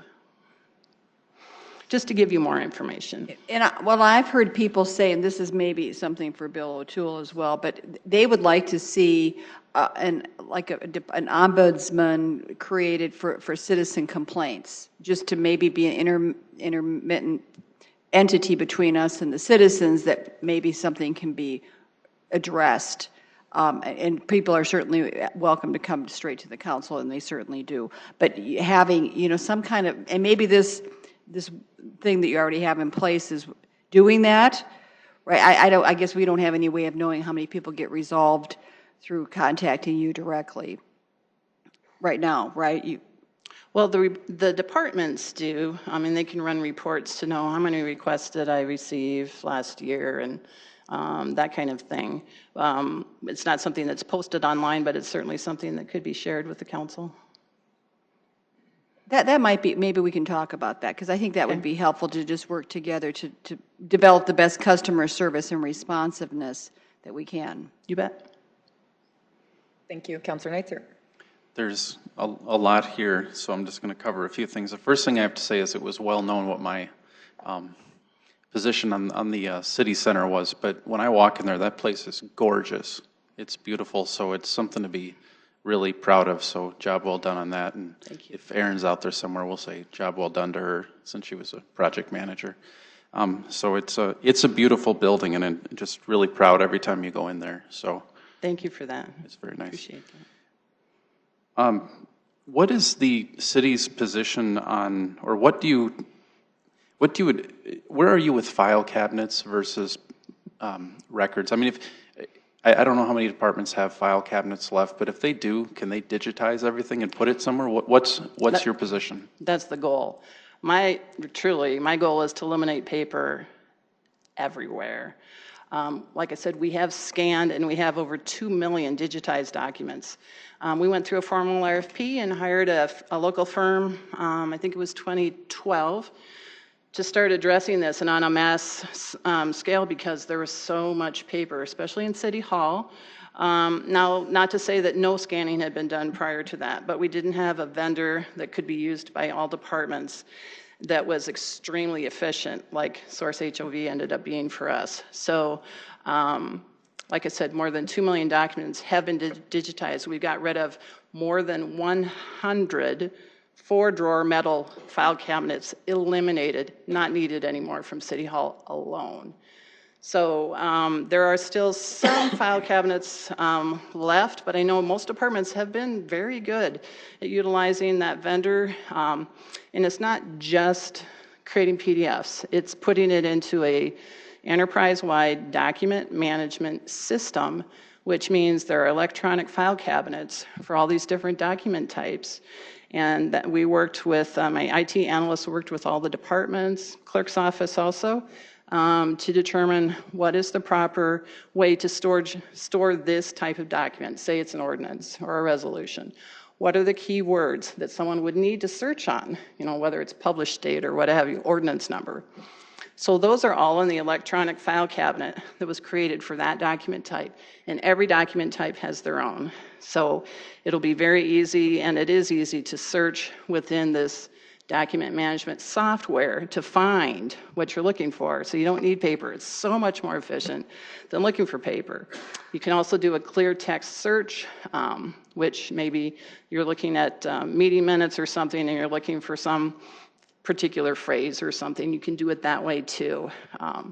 But yeah, the document management system software, I believe we got in 2012 as well, and it is highly utilized. It even has, things like blueprints and virtually any document type. Our criteria for whether or not you scan and whether or not you, essentially spend the money to get your document scanned had to do with, do you need to access it? How frequently, and how are you searching for it? And if the answer was yes and frequently, we scan them. We get them into electronic format, and then you don't have to have paper anymore. Very good. And I know we're a long way there with open data website. And so just the encouragement for all departments as I kind of look at that, what could move to open data where a citizen might be able to pull up whatever it may be, maybe plats or whatever might be public record that might be of interest that would have some access. And, absolutely. And then people don't have to ask you for it either. So that would be something to look at. I just want to say that I needed some help last week in IT and facilities, which are both under you, were amazing. I mean, it was literally minutes. And, they were helping me with this and that, and there was a lot of things that had to happen very quickly. And so, you put in a ticket or you make a call and they're just right on the spot. So that was immensely helpful to me. The other thing that was very interesting that you could talk about maybe is the asset management system that that I've learned about since we were working on that with an audit of that, and the fact that we're essentially giving everything a tag, or we're essentially, and it goes everywhere from small things all the way up to the roofs of buildings, and then having a way to track all of the things that we're doing to these things, like every time that we go out and we fix a particular toilet or something like that, so that we know that it might be time to replace that, and to also with the massive amount of assets we have in the city, so we can try to prioritize and get some sort of a list of, well, we need to replace this roof next versus this one, because there's tens of thousands of things out there. So, and it's very cool to see that we're putting it together. So you have a very good grasp of the concept. Yes, that's exactly what we're doing. And GIS will house most of the asset information in terms of geospatially, where is it? whether it's a building or a mile of pavement somewhere. And then the asset management software piece of it will keep track of the condition of that asset. So like you were saying, if I end up going back to a leaky roof, 4 or 5 times and keep nickel and diming that, maybe it's time to replace that roof versus continuing to try to patch it. And just so people know, that it feeds into our CIP as well. Absolutely. That information will help to guide what we'll see in the CIP, and it may change, and we can make better decisions going forward. So there's just a lot of things that your department does that are kind of behind the scenes or, wonky perhaps in some cases, but they're very vital, so I appreciate it. Thank you very much. I appreciate that. Councilor Stelberg. Thank you. How many employees do you have in your department, total, full and part-time? In terms of full-time, I think we're sitting at right about 105. I've got, 15 or so in multimedia. I've got,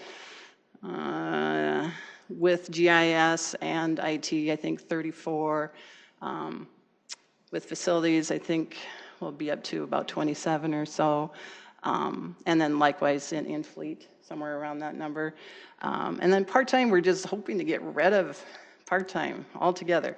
We'll still have a handful of part-time, but most of it has been on the custodial realm out of necessity, just to take care of our buildings. We've never wanted to have part-time. It's just impossible. It's just a revolving door. It truly is, in terms of trying to hire those folks, just the interview process and the hiring expense, as well as the training. And then, unfortunately, they're looking for a full-time job. And so if they're good, they're leaving because they got other employment somewhere else. Or, of course, sometimes we have situations that don't work out for the city. So part-time, we'll still have a handful in multimedia. I think we've got one in the web office, for example, to help with coverage, because we just have such a small number in the web office and not so vital to the city. But for the most part, we're really trying to reduce part-time as much as we can. It's always eye-opening to me when I'm reminded how many vehicles we have, city vehicles. How many are in fleet division that oversee basically the maintenance and all that of that many vehicles? Yeah, it's about 850. Right. So recognize that includes all the police vehicles, fire rescue, public works, which, everything from, Sanders to motor graders and other types of trucks.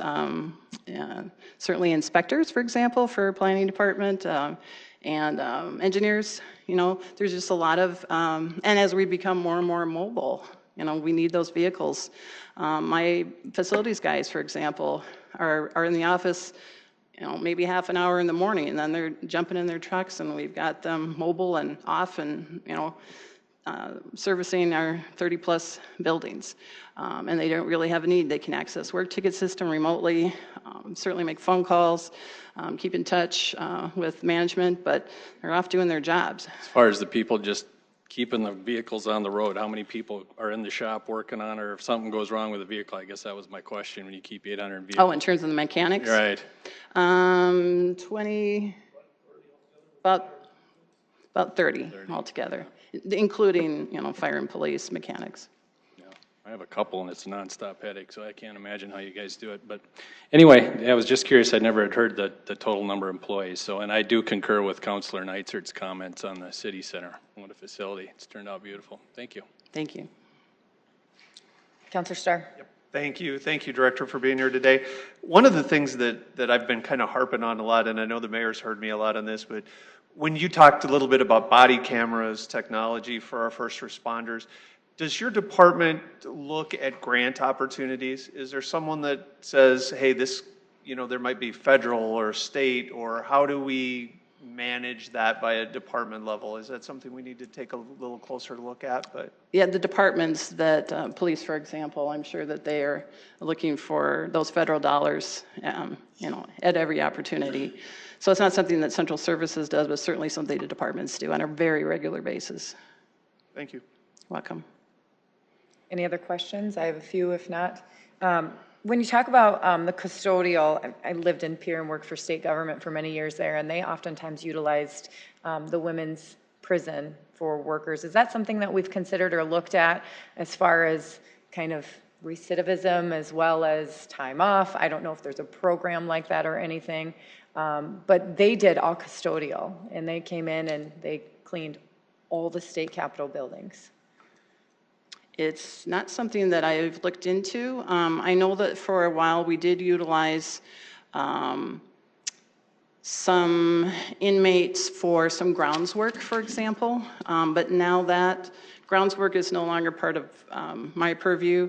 It's part of Parks Forestry Division, so I know that we were utilizing some inmates for some of the grounds upkeep for a while. I just think that's a great opportunity to collaborate with the county, and those low-level risks, don't hear me say that we want just anybody doing those, but those low-level, low-risk folks that we're able to kind of get them back into the job market as well. Just something to look at. So a couple other questions that I have in regards to, we've transitioned a lot of folks into the city center, and the move has been really quite well. I've watched it unfold, and I'm still trying to figure out where everyone's at. But my question is we have a few empty buildings now, and I'm curious what next for those, if we've looked at leasing them to other governmental entities or quasi-governmental entities, if we're looking at selling them, or if we're just hanging on to them for a while. Yeah, the main buildings that you're talking about would be the Parks Administration Building down on 6th and Phillips. It's a nice building. It's not terribly large. It is a city asset. It's our building. And right now, I guess the thought that we're most considering is the fact that Levitt Shell is being built right next to it. So it's a good possibility that the local chapter of Levitt may want to lease some office space from us there. So for the near term anyway, we're going to see how that all shakes out. We're probably not going to want to sell that building because it's just so adjacent to Parks land. But it is something that we sure can consider down the road. But until the Levitt gets developed, we're probably going to wait on that. And the other primary building is the utility billing building that's out by the arena complex. Again, a very small building. And not a lot of parking, and it's on a kind of a triangular shaped parcel. So there's not a lot of land around it. It's still useful for us as a city asset. Right now we do have someone from the Public Works Division that is still housed there has to do with environmental and the water side of things, and has a lot of display stands and things like that are in that building. Not that they couldn't go someplace else. I know that SMG has expressed a desire to potentially lease that building from us for storage or perhaps for sports type memorabilia type shop perhaps. So different ideas are being floated for that building. Again, I think it's important that for the short term anyway, we retain it as a city asset because it's so close to the arena complex, and it's such a small building. I don't see it being very useful to anyone other than the city. Okay, makes sense. I just know with the CSI study that was done, they really expressed a desire to have it be more walkable and more of an asset to be used, not that building, so to speak, but just the complex as a whole, that I didn't know if there was a plan to sell it for a restaurant or a bar or a little party place back and forth or whatever, as far as hosting additional events and functions, but doesn't sound like it. So my other two questions are in regards to the website for web traffic, and then archive mail. So I'm curious what our web traffic is. I know that you guys did a huge overhaul with our website and have launched that since. Curious if you could just talk a little bit about our web traffic and how that's played out. Mm-hmm. So we did a big overhaul, I think it's been 2 years ago now, to make the site responsive. And the meaning behind that is whether you're on a desktop computer or you're on a mobile device, a phone versus a tablet, the way that our site was constructed before, it didn't know what type of a device you were using necessarily in terms of how to display that page's information to you. So we worked to reprogram the site so it is responsive to the device that you're using at that moment. So it doesn't look exactly the same. If you look at the parks page, for example, or even the homepage of siouxfalls.org, if you look at it on a desktop computer, you look at it on a tablet, and you look at it on your phone, you'll see different ways that the information is displayed. And so we did work with a consultant who's an expert in this field to help us reprogram these pages so that the most important information, the most clickable information, is easily accessible to the user. With that being said, our website is very well utilized. I think we have a page towards the beginning of your book there that expresses the number of visits, and I think we're averaging about 4.8 million per year. So, I mean, we do know it's very well utilized. We do keep track of statistics. We look at which pages are accessed the most. We do look at to see, how many clicks does it take the average user to get to their landing spot, if you will. We look at the amount of time that they're spending on pages to know, okay, I know they're spending a lot of time on this parks page. So we can direct our activities to the places where we have the most traffic. Open portal that Councilor Neitzer mentioned earlier is very well utilized. We get about 2,000 hits per month on that. Just by itself, and so we do know that people are going out there and looking at the building permits and looking at land parcels and other things. So, thank you. I would be curious. I won't ask now. I'll ask, but if you could provide it just year-over-year growth of the website and what that looks like, where we've been, where we are. The other question I have, this drives me crazy. My email's full all the time. I think many of us share that frustration. Is there have you or someone in your department looked at some sort of alternative to the archive mail system? Because it's just, for me, it's just not user-friendly and it's frustrating, and I don't want to have to go back and search and back and forth, and my email is always, you're talking about email. Always full. Yeah, email, sorry, not website. Now back to the email. I mean, it's just always full, and I don't want to have to forward an email to hang on to it, and then this comes, it's, for the amount of emails that we get, I mean, which are probably not maybe what all of the directors, I mean, the directors probably get more than us, but that system is so frustrating when I can have a Gmail account and have 5 bazillion emails with every kid's schedule and shopping list I have on there, but I can't for my city email. It's just a little bit frustrating. So I don't know if there's some sort of alternative. That's my pitch. Well, and so there is, and we'd love to have, I'd love to spend time with you or one of my analysts to show you. We do have an appliance that's available to you where your archived email lands, so you can get it out of your inbox and not have it fill it up. So we do have an appliance that is out there that I utilize heavily.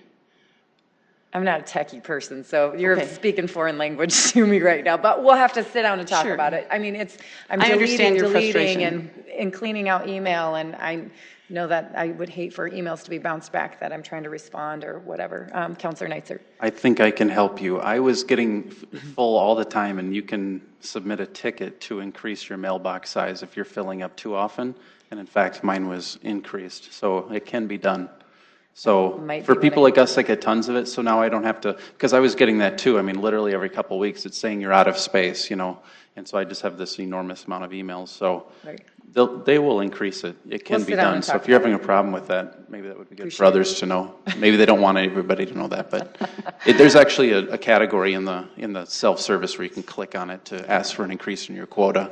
I think that's what you're getting at, is you're having to go back to the archive all the time. Yeah, and I don't like going back there. Or you have to delete because it's full. Yep. Yeah, so that's really helpful. The other thing I was going to say is, where do we put all of our Christmas lights? Weren't they over at? I mean. It's a silly question, but I think that we lost. Didn't we sell our building where we had them all before? The old rec center, I think, is what you're talking about. Rec center. Yeah. We'll have to ask Parks Department. I guess I'm not certain. I think maybe Great Bear, perhaps. Maybe, yeah. I mean, we have a lot of free. You could probably store them in the basement here if you want. We have a lot of room. So, the last thing I'll just say real quick is that I do agree that it'd probably be good to get some use out of those 2 buildings, utility billing and the Parks and Rec building, but considering their proximity to things, I would hate to lose control and have a use in there that we don't like. So leasing might be an option Absolutely. down the road where we can, and the last question, I wish I could remember his name. I can see his face, but when you made reference to somebody left in utility billing, are you talking about all of those water meters that are on display? Yes. Is that why he's And still Darren there? is his first name. Darren. I knew it was Darren something, and I can't remember his last name. Yeah, for now, that's where He's, he's still there. He's very excited about his water towers. Yes. I found that. He likes to talk about his water towers. Okay, thanks. Counselor Staley. Just clarification, can we, when we rent, if we were to rent out that park building, does it have to be a governmental entity? Because I know like that top floor of the administration building, we're limited as to who can be up there. Yeah, because of the bonds. Oh, so that's Right. just because of that building. Right. Okay, and then I wanted to say also, the mayor has agreed to do this. This is on our to-do list, but we're going to be meeting with the warden to talk about inmate workforce. I met with the warden last winter when I was talking with him about the Scoop It program that was canceled. And they provide custodial work. They will help with park, painting the park benches, mowing parklands. They can do project trim, help with that, cutting of limbs. They can do asphalt work for public works. So I really think that is going to be a neat thing to delve into to see if we can do that to help cut tax dollars, save money, and also to help these people re-enter into the workforce in our community. So, I mean, what would happen? I mean, let's say we find that can be there. They could come in and clean that building, right? We could save ourselves. But if we hire them full-time, the timing might not be good for this, right? Because once they're hired, then... Until we have an opening, a vacancy. But perhaps, I mean, we could definitely look into the program, and maybe it's something that they could supplement in terms of, more part-time, on a part-time basis. Right. Sure. Thank you. One pitch I want to just say, the critical event and mass notification, I know I met with Regan Smith a couple years ago about that and trying to get that in the budget a long time ago. One of the, a pitch I want to just say, during my campaign and my opponent had made a suggestion of a false notification, and I don't know if that can be lumped in there or looked at. I know that was very important to him, and so I just want to share that information, that if there can be some sort of notification for those that enter into a zone that says dangerous foam, please watch your people that are with you, stay off the rocks, no swimming, whatever that is. I just know that that was communicated during that time and wanted to share that was something important to him. So that's it. Right. We will move on to the next thing. Thank you for your time and thanks for being here. Next up, Police Chief Matt Burns.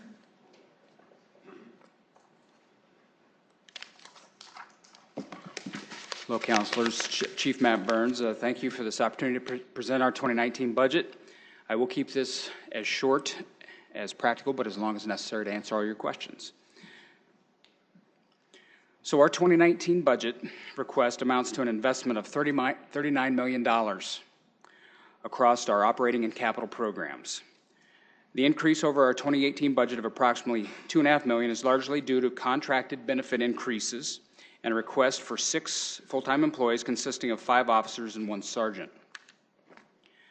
These additional FTEs are necessary to keep up with the service delivery demands of a growing population and to ensure the public safety for every citizen and visitor to our city. If approved, this budget would take our total department staffing level to 306 personnel, 269 of which are sworn officers and 37 civilians. Looking at the outcome-based indicators for 2019, we are projecting a 9-minute, 15-second response time goal for priority calls. And as you probably know, this is the total time from when a call is received by Metro Communications, when it is dispatched to the officer and when the officer arrives on the scene. We're also projecting goals per 1,000 residents of 38 Part 1 crimes, 8.5 injury accidents, and a 72% clearance rate on violent crimes, just to name a few. On the next slide, you can see that our call volume has been increasing over the past several years from just over 111,000 in 2011 to over 128,000 last year. This year's trend line appears to be taking the same cyclical pattern as in years past, but you can see that the fact that this year's call volume is charting lower is accounted for by how our new Zerker software actually tabulates the calls for service number differently, slightly differently than our former software under New World Systems. The details by program and category for our 2019 operating budget show again that the primary funding increase will go to overall personnel expenses in the form of contracted benefit increases to the tune of about $1.5 million, and our uniform services division in the form of personnel costs for the 6 additional FTEs, which is about $545,000. Smaller increases are seen in other operating expenses in our centralized facilities budget for cyclical and maintenance repair items, and the board-approved increases in the 2019 Metro Communications budget, which was approved by the Metro Management Council. The remaining other operating expenses are for officer uniforms and equipment, our Zerker public safety software maintenance, civil disturbance equipment, and an increase in our police training budget. Moving on to our 2019 capital budget, we show approximately $1 million of projected expenses in 2019. The capital program detail from our OSEP spreadsheet indicates these expenses are spread out over the replacement of several department vehicles, specifically all-terrain vehicles and a trailer, 2 police motorcycles, 14 SUVs marked for marked patrol, 2 marked sedans, an animal control truck, a police mobile radios, and a drug analysis piece of equipment for our crime lab. Also amongst those are replacement of 2 police canines, as we will be retiring canines Dorak and Rio next year. We believe that we've brought you a very responsible budget that is personnel focused and fully supports our department's public safety goals. The increase over 2018 respects our contractual commitments while balancing important initiatives and necessary investments to support our growing city and the service expectations of every citizen. I thank you for your time and be happy to answer any questions that you have. Thank you, Chief. Any questions for Chief Burns? You can't be off the hook without a question. Okay, Councilor Naitzer. I remember a few years back there was, I think they call it the police car. The name of it was the Interceptor. Okay, yes. Do we use that? Is that what we have now? That was years back, I think, though, that we were going to move to it. Every police Ford police platform is called an Interceptor, whether it's the SUV Interceptor or the sedan Interceptor. So that's just kind of their trade name for their police vehicles. And is that what we're using, or because as I recall, we get kind of stock vehicles, and then our fleet people convert it into a police car, it seemed like. Yeah, every vehicle we get, whether it's the SUV platform or the sedan platform, and we are heavy on the SUVs for the extra utility and room, are a police package vehicle, which has upgraded brakes, has upgraded electronics, upgraded cooling, and suspension and things to handle the heavy-duty commercial-type use that a police department vehicle sees. Most of them run for at least 2 shifts a day, 24/7, 365, in all manner of weather. So they are an upgraded vehicle. So they come beefed up already, but then we customize them exactly the way that we like to. Correct. In fleet with all of the different things we add on. Correct. There's light bar, there's internal instrumentation and things like that are kind of subjective to our use. Okay. Councilor Starr. Yes. There we go. Thank you, Chief, for being here. I wrote this down this way, and how safe are we in Sioux Falls? One of the things, let me qualify that a little bit, more of the headline, but we've had politicians in the last couple of months accuse us of being more dangerous than larger metropolitan areas to our south, and when we look at numbers and things, but how do we reassure the public in Sioux Falls that we live in a safe community? Thank you for asking that question. I actually had this conversation on a local radio show, and I'm aware of some of the comments that are made out there. Statistics and numbers can be looked at and inferences drawn and on those numbers in a lot of different directions. We've always said that the best comparison to Sioux Falls is Sioux Falls. And so when you look at our actual crime rate numbers from last year, from 2016, we actually saw 13 of our 15 categories actually go down. And so coupled with our increase in population year over year, our actual crimes Part 1 crimes per 1,000 of population actually went down in both property crimes and violent crimes. So Sioux Falls continues to be a very safe community. You know, we certainly have our challenges, specifically with the drugs and narcotics prevalence in our city and the addiction to those, and what that comes out in families and employees and things like that. But those challenges are no different than any other city in the Midwest or across our country. But on balance, Sioux Falls remains a very, very safe city. And we just did a six-month snapshot of those same crime numbers for 2018, and they're on par, really close with what 2017 showed. Again, it's 6 months into the year, but what that tells me is we know that Sioux Falls is continuing to grow. Some of the numbers we've seen already suggest another 4,000 to 5,000 citizens move into our city. I think that's very reasonable. So if our numbers stay steady and those trends continue throughout the year, we will see those crime rates per 1,000 population continue to dip. To me, that's very encouraging. Thank you. One of the other, just a little bit of a different direction, one of the things that we looked at, out of the 269 sworn officers, how many of those are filled today?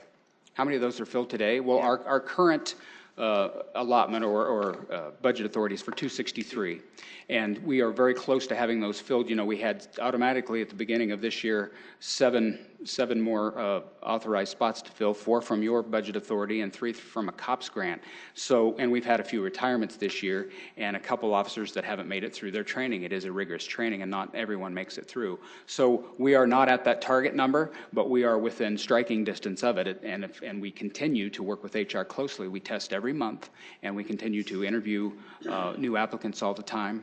And so we are striving to get close to that number. But I can tell you that over the past several years, just raising the number of officers that we have on our patrol, we are close to 120 officers or just over, and uniform patrol assigned to our 3 shifts has had an incredible difference in these crime rate numbers that you're seeing. And we get that positive feedback from citizens all over our city, specifically in Pettigrew and the Cathedral districts, close to the core. And so we're very pleased with how the numbers that we've gotten up to and are projecting out there and in our communities are making a real difference. Well, I'm going to sneak one more in if I can, Madam Chair. One of the things that we're adding a sergeant position, and the mayor used a comparison last week to 38 to 1 sergeants to street officers. Is 1 enough to bring that number down where we need it to be? Obviously, we can't make that change overnight, but you know, he made a reference to an 8 number or 8 to 1. Yes, yes. Would be more of a ideal situation. I will address that. Part of the numbers that he referenced was we've added 35 officers since 2010 without adding an additional supervisor. So one of the things that we have to watch closely is the span of control of each supervisor that has officers. We have the largest spans of control, if you will, on our patrol shifts because that's where we have the most officers assigned per supervisor. So in our experience, if you get more than 8 officers in a span of control per supervisor, you really start risking the close attention that supervisor can give to each officer in terms of their training, of their development, and just the natural performance aspects oversight that you want to have. There is the greatest exposure to liability in the patrol function because they are out there taking those calls on the front line, if you will, 24 hours a day. And so we want to make sure that we don't have too many officers assigned to each supervisor for appropriate oversight. Thank you. Since you're here, I'm going to ask you a question. Yes. I know it's under fire, but on page 28, the Public Safety Training Center in our CIP book for 2019 has allotted $730,000 and then nothing after that. And so my question is if we are going to be doing the public safety training facility with support of the council and that's approved, what next? Because it doesn't say what we are necessarily signing up for, so to speak. I mean, we know what we're signing up for, but how much more comes after that? Well, that kind of depends on the scale of the project that we undertake. We have said in the presentation that we are looking at a project that could come into that $20 to $30 million range. You're obviously looking at a bonding situation to support that. The funds that are allocated thus far are for some architectural design drawings and some land acquisition. So that is kind of the phase that we're in that project currently. Gotcha. So the reason why it wouldn't be in there is we'd bond for it, so what wouldn't have to be in the CIP, much like what some of the other projects were previously. So, okay, that answers my question. I just thought, you know, if we're going to spend $730K, what next? And what are we, you know, that's a large amount of money. So thank you for that. Any other questions? Oh, I'm sorry, Staley, Councilor Staley. So where is the land acquisition? Where is it? What stage?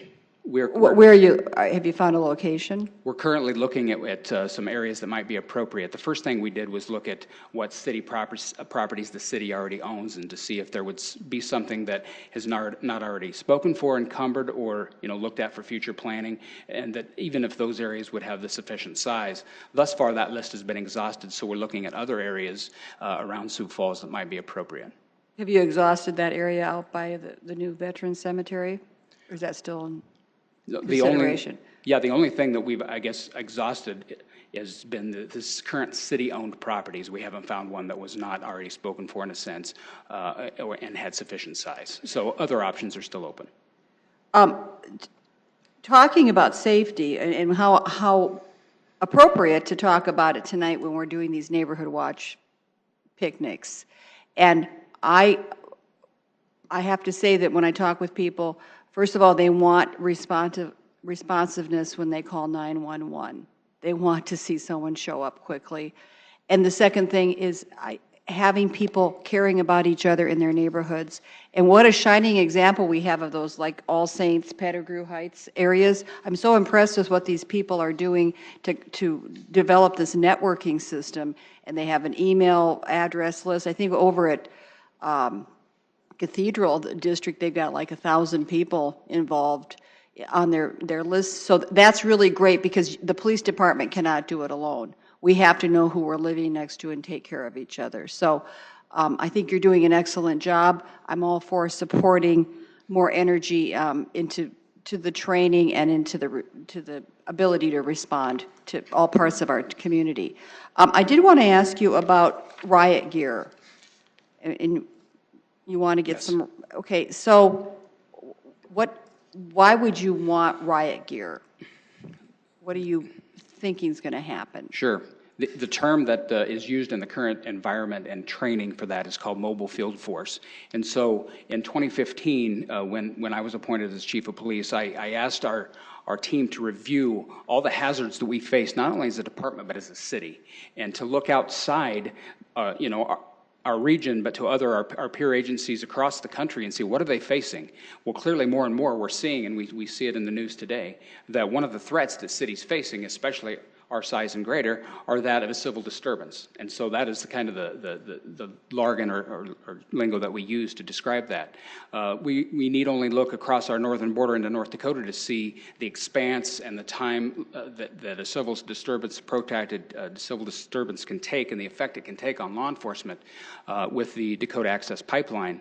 That was a protracted event. It took millions of dollars of resources from Morton County and the state of North Dakota. And so I've actually been to training with the sheriff of Morton County and some of the authorities from the state of North Dakota, along with the people in South Dakota. And they just gave us tremendous examples of you know, the strain it took on the resources and the organization and the equipment. And so it becomes incumbent upon law enforcement managers in any city of any size to be prepared for that. Our own history in Sioux Falls is not without examples of civil disturbance.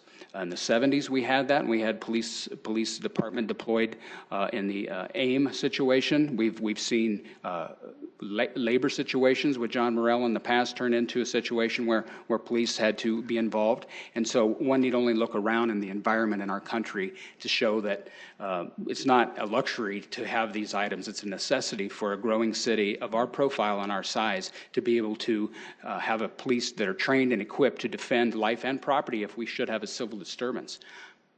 I understand that, but I hope that we're not going to ever say that we're going to try to slap down people who are trying to express themselves. I mean, that they have free speech and the right to gather. And I was wondering if you think, is there some thought that there is unrest underneath the surface in our community at this point? No, far from it, but we do want to be prepared if there should be an incident in Sioux Falls. Typically, it's not the good folks from Cathedral or Tuthill or something like that that come down and protest at an event. Cities all across our country have seen if there's an event that sparks a protest that folks come from out of your jurisdiction, out of your city. Right, but I I understand that, but I just would never want, I mean, people might say that they really needed riot gear during the civil rights movement. And, you know, people were hosed down and beat down. And so as we go into that in the training, I hope we're always training our officers to have management of their emotions, that they understand how to deal with people of different ideas, and that we downplay things and not escalate it, like when we had a guy who was shot in the Lewis parking lot 3 years ago by marshals, if you remember that, and I was there when it happened. And those people were not de-escalating the situation. They were, as law enforcement, they were escalating, and they ended up killing him. So we want to be careful. You know, as we're doing the training, I just hope that we train our officers to have compassion and kindness and understanding of people who may be persecuted or feeling very strongly about something. Mobile Field Force training and equipment is designed to preserve First Amendment rights. Any and all training that are received by our officers in the realm of Mobile Field Force and civil disturbance training is to protect the rights of the people that are present and protesting. Any notion or assertion that any training would tolerate for one moment the slapping down of anyone's rights or the depressing of anyone's rights is not accurate. Thank you. Couple of quick things. So in terms of, I think maybe something that would really help, because I think we can imagine some maybe scary things. It might be helpful to kind of have some examples of what this mobile field force stuff is. I mean, I could envision all kinds of stuff. It might be face masks, like I see when police are lined up at a certain area. And you could provide it now, or you could provide it later. Just sure. What are we talking about? Well, some of the typical equipment is just a shield, because in these situations, and we've all seen it on video, there are many numbers of projectiles that are thrown at officers who are trying to protect a protesting group or protect property. There's face masks, there's helmets, there's fire retardant uniforms. So we've seen many examples of flaming objects. The term is Molotov cocktail, thrown at officers who are trying to protect a protesting group or again, property of a city, a building, or structure. And we have to make sure that our officers who are in charge of de-escalating and controlling and protecting lives and property are protected themselves to the extent possible. So these are the kinds of equipment that they would have issued to them to protect them. Also, fire suppression equipment. You know, a specialized fire extinguisher, because there are a lot of fires that occur and set by, unfortunately, set by protesters in these kind of events. We've seen it all across our country. And so we need to be prepared for that. The liability that a city could incur by not being prepared for this kind of event is tremendous. And so I see it as a natural function of responsible law enforcement management to have the training and have the equipment and be prepared. And we certainly don't expect it to come, but if it does, we had better be prepared. The other thing too is we don't necessarily have this problem, I suppose, because we don't have a major sports team, but a lot of times, unfortunately, it's a revelry of people celebrating in very immature and unhealthy ways. You know, overturning cars and torching, and, you know, after a major sporting a championship, for example. Exactly. So I could see that could be a case. The other thing is, as far as the CIP and the project, I kind of figured when I looked at the Public Safety Center, when we did the parking ramp, we actually took out the bonding component from that because there was a concern that we were essentially kind of blessing before we saw the project, that it was a foregone conclusion that we were going to bond. So I kind of figured maybe that was left out this time so that you could do the design, bring us and show it to us and say, this is how much it's going to cost, and then we would amend the CIP at that point. Mm-hmm. Is that closer to what might be going on? Well, I can speak most accurately about the phase that we're in. As far as the timing and the financial piece, I will probably refer you to finance. I don't want to get out of my lane. Okay, sounds good. If maybe Tom could answer that, would that be okay?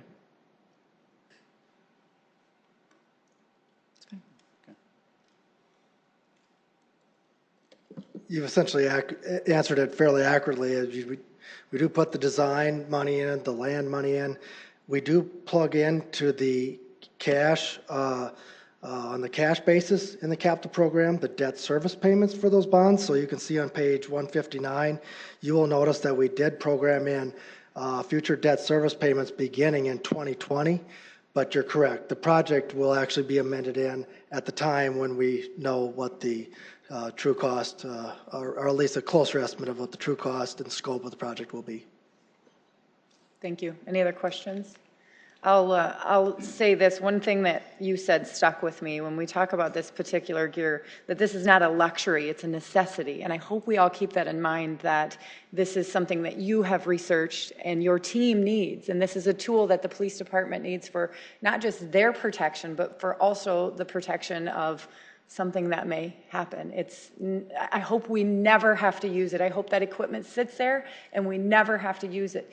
But if we should need it, this is something that they need, that tool. And so I think we should be careful to assume anything else beyond that we should be preparing our police department to be the most productive as possible to protect our assets for the city and for us as citizens. So thank you for your presentation. I'm sure we'll have more questions for you as we move forward. We will now transition into fire. Fire Chief Goodroad, welcome, and you have the floor.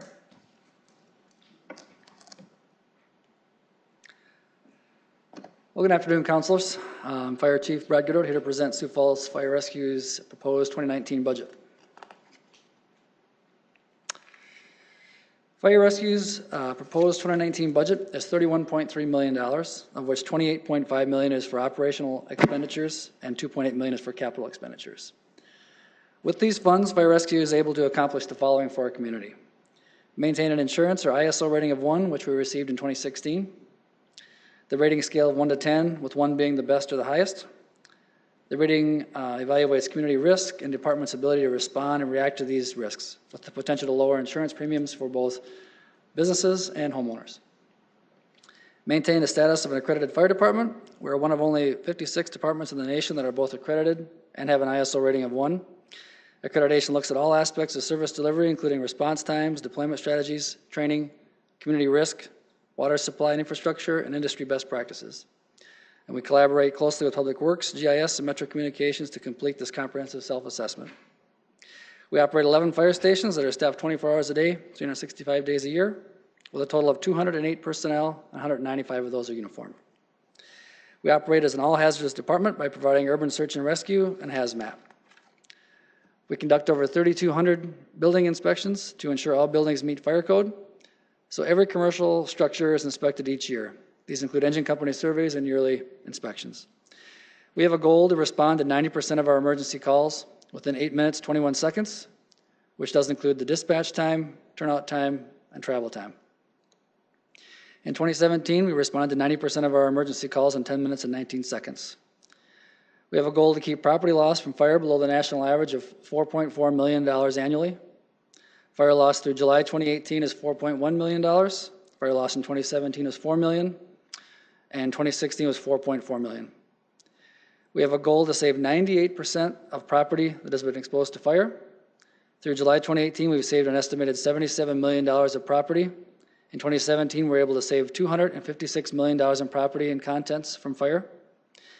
In the last 5 years, nearly $1.1 billion of property has been exposed to fire. 98% of that property, or over $1 billion, was saved. In 2017, Fire Rescue responded to a total of 12,830 calls for service, with 6,746 being EMS. Over the past 5 years, calls for service has increased an average of 3.6% per year. So we have a total budget change of $1.4 million shown here by programs that include fire services, fire prevention, emergency preparedness, and centralized facilities, with the primary driver coming from personnel costs. Here we have split the budget into 2 categories: personnel and other operating expenses. As you can see, the vast majority of fire's operating budget focuses on people. Personnel costs are up $1.2 million, and the primary drivers of that increase include our COLAs, step increases, and health insurance. Also included in this amount is $30,000 for an ALS initiative to operate 2 ALS paramedic engines 24/7. This will be done with current staffing and will fund the pay differential for 2 crews in the city to have 1 paramedic each that can utilize their ALS skills. Other operating expenses are up just over $200,000, with the primary drivers being repair and maintenance, fleet vehicle repairs, roof replacement, and new technology maintenance.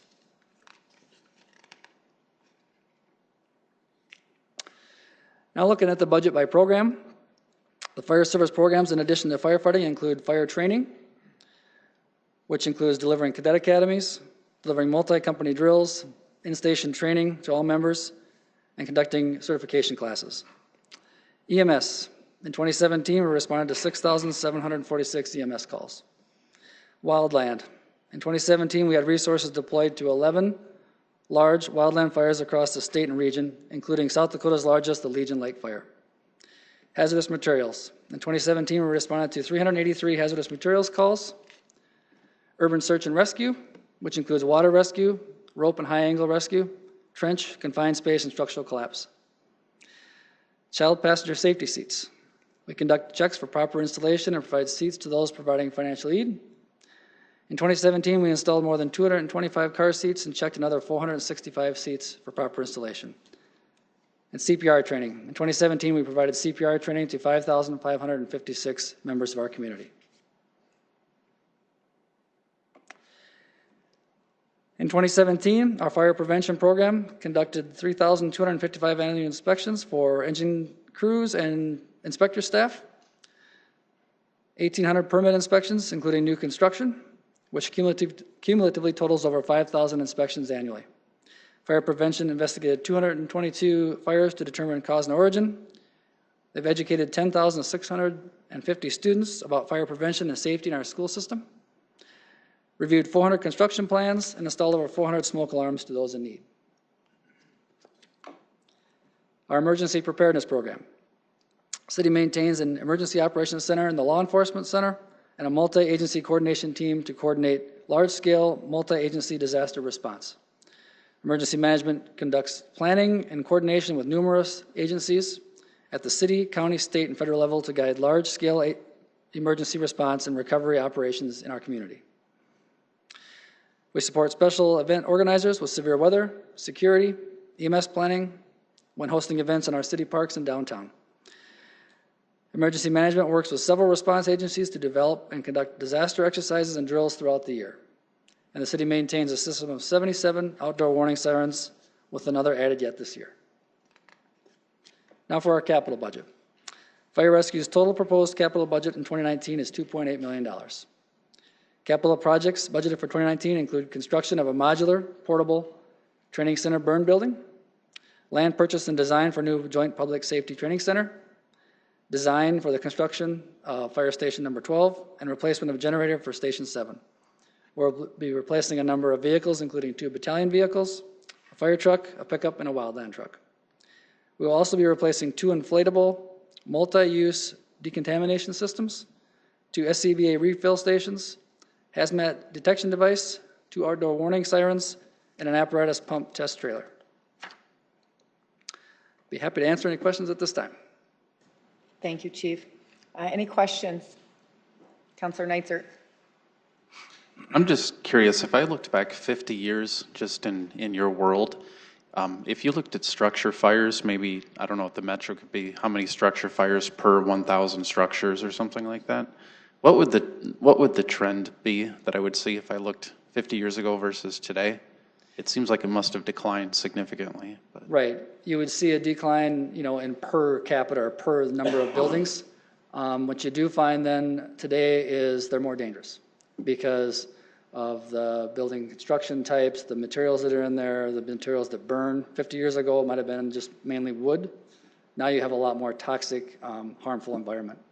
Okay. But the number would trend down because of our prevention efforts nationwide. Yeah, and that was going to be my next question is it's probably a number of factors, but what would be the driver? Is it better electrical codes and AFCI and GFCI? Is it prevention? I mean, what's driven it? It's all of it, just like every industry. The more you, every year that goes by, you learn more about your own industry, and you learn how to do things better. And you learn in prevention, that message is out there. And in building codes and the enforcement of that to sprinkler systems. So it all is accumulative.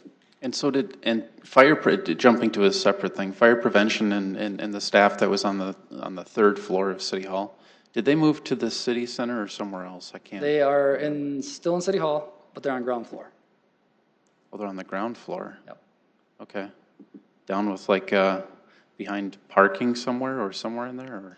Yeah, they're in the same area that planning and building services. Oh, where yep. Tobias and some of those were, okay, in the other way. Okay, got it, behind the door. Yep. That makes sense. Okay, thanks. Councilor Sol. Seal, sorry. Chief Goodroad, with the new high-rise buildings coming into Sioux Falls, do you have to make any adjustments on your equipment? I mean, do we need a taller ladder truck? Or what are all of a sudden we're going to 15 stories from 10? And that might not be the end of it. Is that built into this plan on how to address those buildings? Well, as you know, a ladder truck is only going to reach so far. So then beyond that, it's tactics and what you do and what you train and how you prepare for that kind of thing. We currently, our tallest ladder is 125-foot aerial. So that's where we're at. No plans to get 150 foot or, and how high can you go? How many stories? Well, I don't know what the highest is. Again, with there's a limited rise that you can get out of almost any aerial. And once you get above that, you look at larger cities that have 50-story buildings, 60-story buildings. They don't have equipment that gets them to that level. It's operations within the building, within a high-rise structure, that allow you to learn to be able to get to those higher floors. That's all I've got. Well, so I guess as this building's going, the parking ramp building's going, oh, excuse me. Go ahead. You're on a roll. Go ahead. I'm sorry. No, you're fine. Go ahead. Selberg, you'll go next. I'll go next. This is part of what he's saying. 15, how are you planning to do that? How are you going to, is that something that's just going to evolve after the building's built? Well, as those new buildings are built, they're much safer. So they have sprinkler systems in them. They have standpipes in them. So as our members go inside the building, depending on what floor the fire floor might be on, again, it's tactics. If you have a fire on the 10th floor, you don't have an aerial that's going to reach that, so you need to operate within stairwells to get to that point. It would be just like like I said, any other larger city where you have 50-story building, 100-story building. There's no equipment that gets you to the outside of a 100-story building. So it's work within that building, and that's why it takes a number of personnel to do that kind of work. And in those stairwells, there is standpipes, so that's how you get water to that height. And it's just hauling equipment and people up and down those stairs once you get above that certain point. Councilor Selberg. Thank you. A couple interesting stats that you threw out that I haven't heard before, and just want to make sure I heard it correctly. So the goal each year is to have a certain amount of property value, keep it under that as far as what you've saved. Right. And it's like $4.5 million, and last year you were under it, and this year you're almost already at that. Did I hear that correctly? Is it always the same number? Right, so that varies by, if you have bigger events, it varies per year. It's just like anything. You get an average line, but it could be all kinds of things that happen to create that average line and to create that amount. And I really like looking at it more about the property saved than the fire loss. It seems like nationwide fire departments look at amount lost, when really why we exist is to save property. So if you look at that $256 million in 2017, that was property that was exposed to fire that because of the investment in fire rescue and the personnel and the equipment, that amount of money, that amount of property was saved, and over $1 billion saved over the last 5 years. That's so awesome. you can trend your loss, but if you look at what's saved, to me that's a more important figure. How do you come up with that baseline number? Like the $4.5 million is the goal. How do you come up with? Oh, I think that's nationwide for cities our size. So when you look at a city our size, their national average is that. Oh, okay. Is that I think it was $4.4 million is the average that you can expect for a city of our size population. Interesting. My other question was, how many citizens were trained in CPR last year by the department? Over 5,500. 5,500. 5,500, that's incredible. So is that all public service type, through public service type programs? I'm assuming, or is this, are people already charged for this? Is there revenue to this, or is it just all? There's some revenue. It depends on, what it is. So we have one member that does that, and that's kind of his full-time job, is to teach CPR to the community. So he does some work in the city, so other city employees. He does some larger companies, he does nonprofits, and he charges based on that. So I think if it's a nonprofit, he doesn't charge for that. Okay. If there's businesses that want that, then we charge for that. So it's getting to be a lot for one person. Right, that's an encouraging number. Thank you. Yep. Any other questions? Go ahead, Counselor. Thank you. Chief, our ISO rating is #1, and can you remind us how many years we've had that rating now? Since 2016. Since 2016, and how frequently, how long is that rating in effect until it's reassessed? When you get the #1 rating, they'll come out more often to assess it. So we're looking at the end of 2019 to have the ISO come back out and evaluate where we're at. And during the time, since 2016, is there any way that we can calculate the savings to the public for that #1 rating? Right. I'd love to put an actual number on it. When we had our consultant come in and do that study, that was one of the things that they evaluated and they talked about. And they just said it's so difficult because all the different insurance companies report that differently. There's with the several different insurance companies, it's hard to gather an actual number. And they know to go from a 2 to a 1, that's more significant for businesses.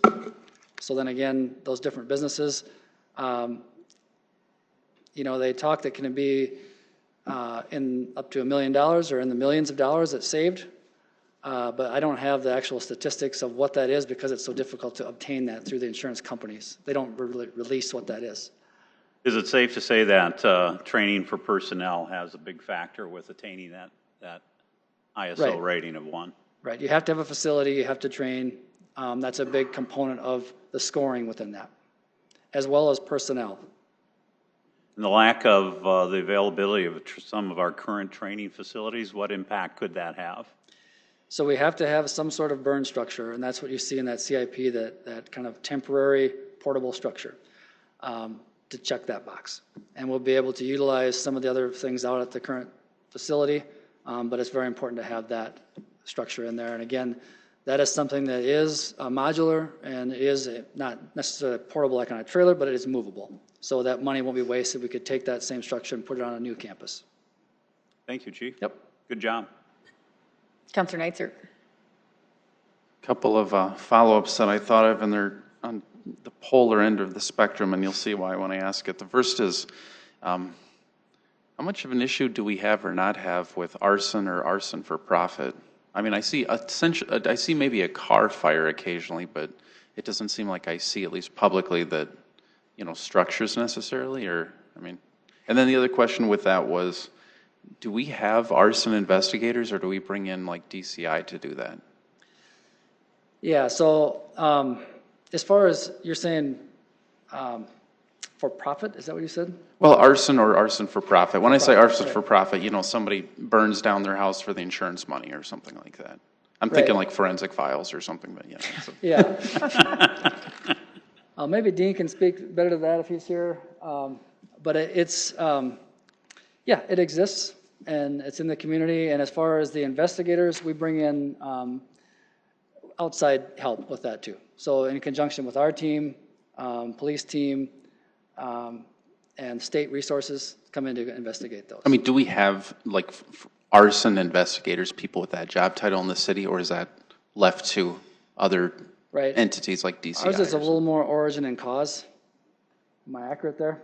Yeah, ours is more origin and cause, and you bring in the state resources, and they're more of the arson type investigators. For true, like a full-on forensic for like criminal investigation. Right. So in origin, inspector can look at that and go, this looks like it's something that could be more than an accident. And then you bring in those resources, and then they'll they will investigate it from their end with that expertise. I see. If they see something that indicates we need to bring them in because it might have a criminal component as opposed to just a accidental electric fire. And then the other thing, which is the complete other side of the spectrum, is AEDs. We were doing a deal where we were getting those around the city. Where is that at? Are we still doing that? Yeah, they're the same person that we have working on public CPR kind of manages that program. And we add those throughout the city. There's grant funding available for that. And anytime that we get a phone call about that, hook them up with this person, and he sends them in the right direction. And so that number is expanding. Do you know the actual number of those? 782, I guess we have that are in the city right now. So which is an incredible number when you spread that around the city. Yeah, and you see them all over. So if you're a commercial business or a church or anything, so you would contact your department and then you can help with either low cost or no cost obtaining of an AED and getting it installed on the wall. And is that how it works? Yep, they help them work that process. Okay, great, thanks. Yep. So just, sorry to keep beating on this thing, but how many stories can you handle now? I mean, or I guess, what's the tallest building in Sioux Falls? We've got about 13-story buildings. That's about our top. So can the ladder handle that? It cannot reach to the top of that building. Oh, okay. So you've already got that So we're thing. already in that You're already situation. thinking about how you're going to handle maneuvering in that. And that tower, how much is that going to be? The portable burn tower? We've got $300,000 in the budget for that. And so when you build your new facility, you won't be building another one like is out there now? There won't be a stationary? We will, right. You still will do that. This is a very, very temporary solution to not having something. It's more of a single-story, very small unit that is a portable unit. So it checks the box of having a live fire situation, but it is not very effective for really teaching true tactics of firefighting. And what's the longevity of that? I don't know what the longevity of it would be. We'll have a pretty heavy use for it, but what it will become is another prop at a new campus. So if we can move into a new location, that would be another prop that we can utilize. But we'd also have a higher rise, you'd have higher type of burn structures in there. What's it made out of? Is it brick or? I am not positive what it's made out of. It's more, I think, of a metal type structure, so that you can burn it again and burn again. But again, those are the longevity on those would be very, very small compared to what an actual concrete protected by your tiles, your ceramic tiles, designed with a gas system. Those have longevity. This is more of a temporary solution. And I appreciated the tour. I think we all were able to do. I didn't know that was even out there. A lot of citizens don't know that either. Yep. Thank you. All right, we will move on to the next presentation. Thank you for your time, and we will reach out with additional questions. Next up, public parking. Matt Nelson, facility manager. Thank you for being here, and the floor is yours. Good afternoon, Matt Nelson, Public Parking Facilities Manager. Pretty brief presentation today. We really only have 2 slides in here, and then we'll take time to answer any of your questions you may have. Just to remind everyone and the public that's watching, we are an enterprise fund, and so what does that mean? We provide a service to the public for a fee. We're like many of the other enterprise funds that you'll see later this month. So Light and Power, the water funds, or landfill operate in a similar fashion as we do. We essentially act as a kind of a co-op for downtown. Our goal is to reduce the cost of parking overall while creating density in our downtown. We operate at what is essentially a break-even. We also need to kind of cover our depreciation cost and provide funds for expansion in the future. One of the biggest benefits that we do offer to the general public is we offer free parking on nights and weekends. Certainly supports all of our businesses, especially our evening businesses, which would be restaurants and bars, and all the events that happen in our downtown area throughout the year. The size of our system, we have approximately 2,400 spaces. We have 5 parking ramps and obviously more surface lots at 14 surface lots. But one of the things to note is in our parking ramps, that accounts for approximately 75% of our overall spaces that we offer. So parking ramps, although they are more expensive to operate and build, they help create that density in our downtown area to create what's really a vibrant and walkable downtown. Over the next year, obviously, we're going to be adding a new facility, which is going to add over 500 spots to our downtown, and it'll be in our core area of downtown, giving people access to Phillips Avenue, and it'll even be very close to the river and allow access to the walking pedestrian bridge nearby, providing access to the East Bank for downtown. Sorry there. One of the things that we've done over recent years is we do provide a major repair and maintenance project every year. That's going to continue in the future. There were questions about that. And I want to show, if you, get your attention on the picture above. That is actually an epoxy polyurethane hybrid coating that was put on the top level of our Block 11 ramp.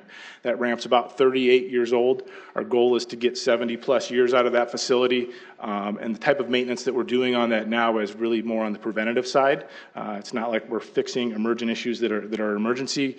We're investing in our future and in our facilities. We'll continue to do that over the coming years, and we're definitely dedicated to doing that.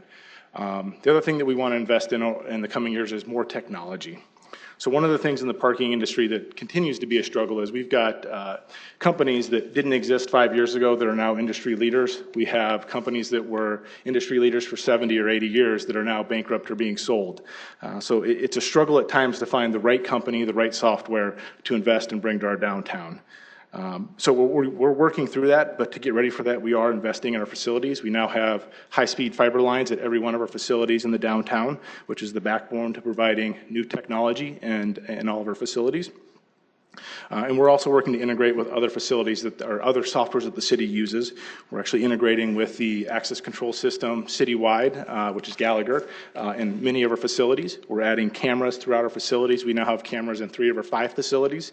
And we're using that technology to reduce workloads, make things more efficient, and provide a safer environment. If I can direct your attention to the bottom 2 pictures, you'll see 2 images. They are the same image. On top of the Block 11 ramp, which has got the seal coating on it also. You'll notice in between those buildings and our ramp, there's a gap that's about 1 foot to 2 foot wide. It's about 30 feet tall, and we've traditionally had issues with individuals jumping from one building to the other. There's typically vandalism that follows, holes in the roof, windows broken, graffiti sprayed, and it's been an issue for years and years. So in the last year with the fiber optics line being added, we were able to put in cameras. So you'll see on the left-hand side, that is actually a thermal image, and on the right is the regular camera image. And what it will do is we've integrated that with a speaker system and security notification system. So you'll see the individual standing on the rail there, whether they're taking pictures or potentially jumping to the building next door. Before they do, there is an audible alarm that does play on that site. It sends notifications out to our security services and myself, along with many other individuals, and asking them to not loiter in the site. And we can actually draw boxes that you don't see on here. So if you stand in one area for a certain amount of time, it plays a certain notification. If you cross a line, it plays another notification, letting them know that the police are notified.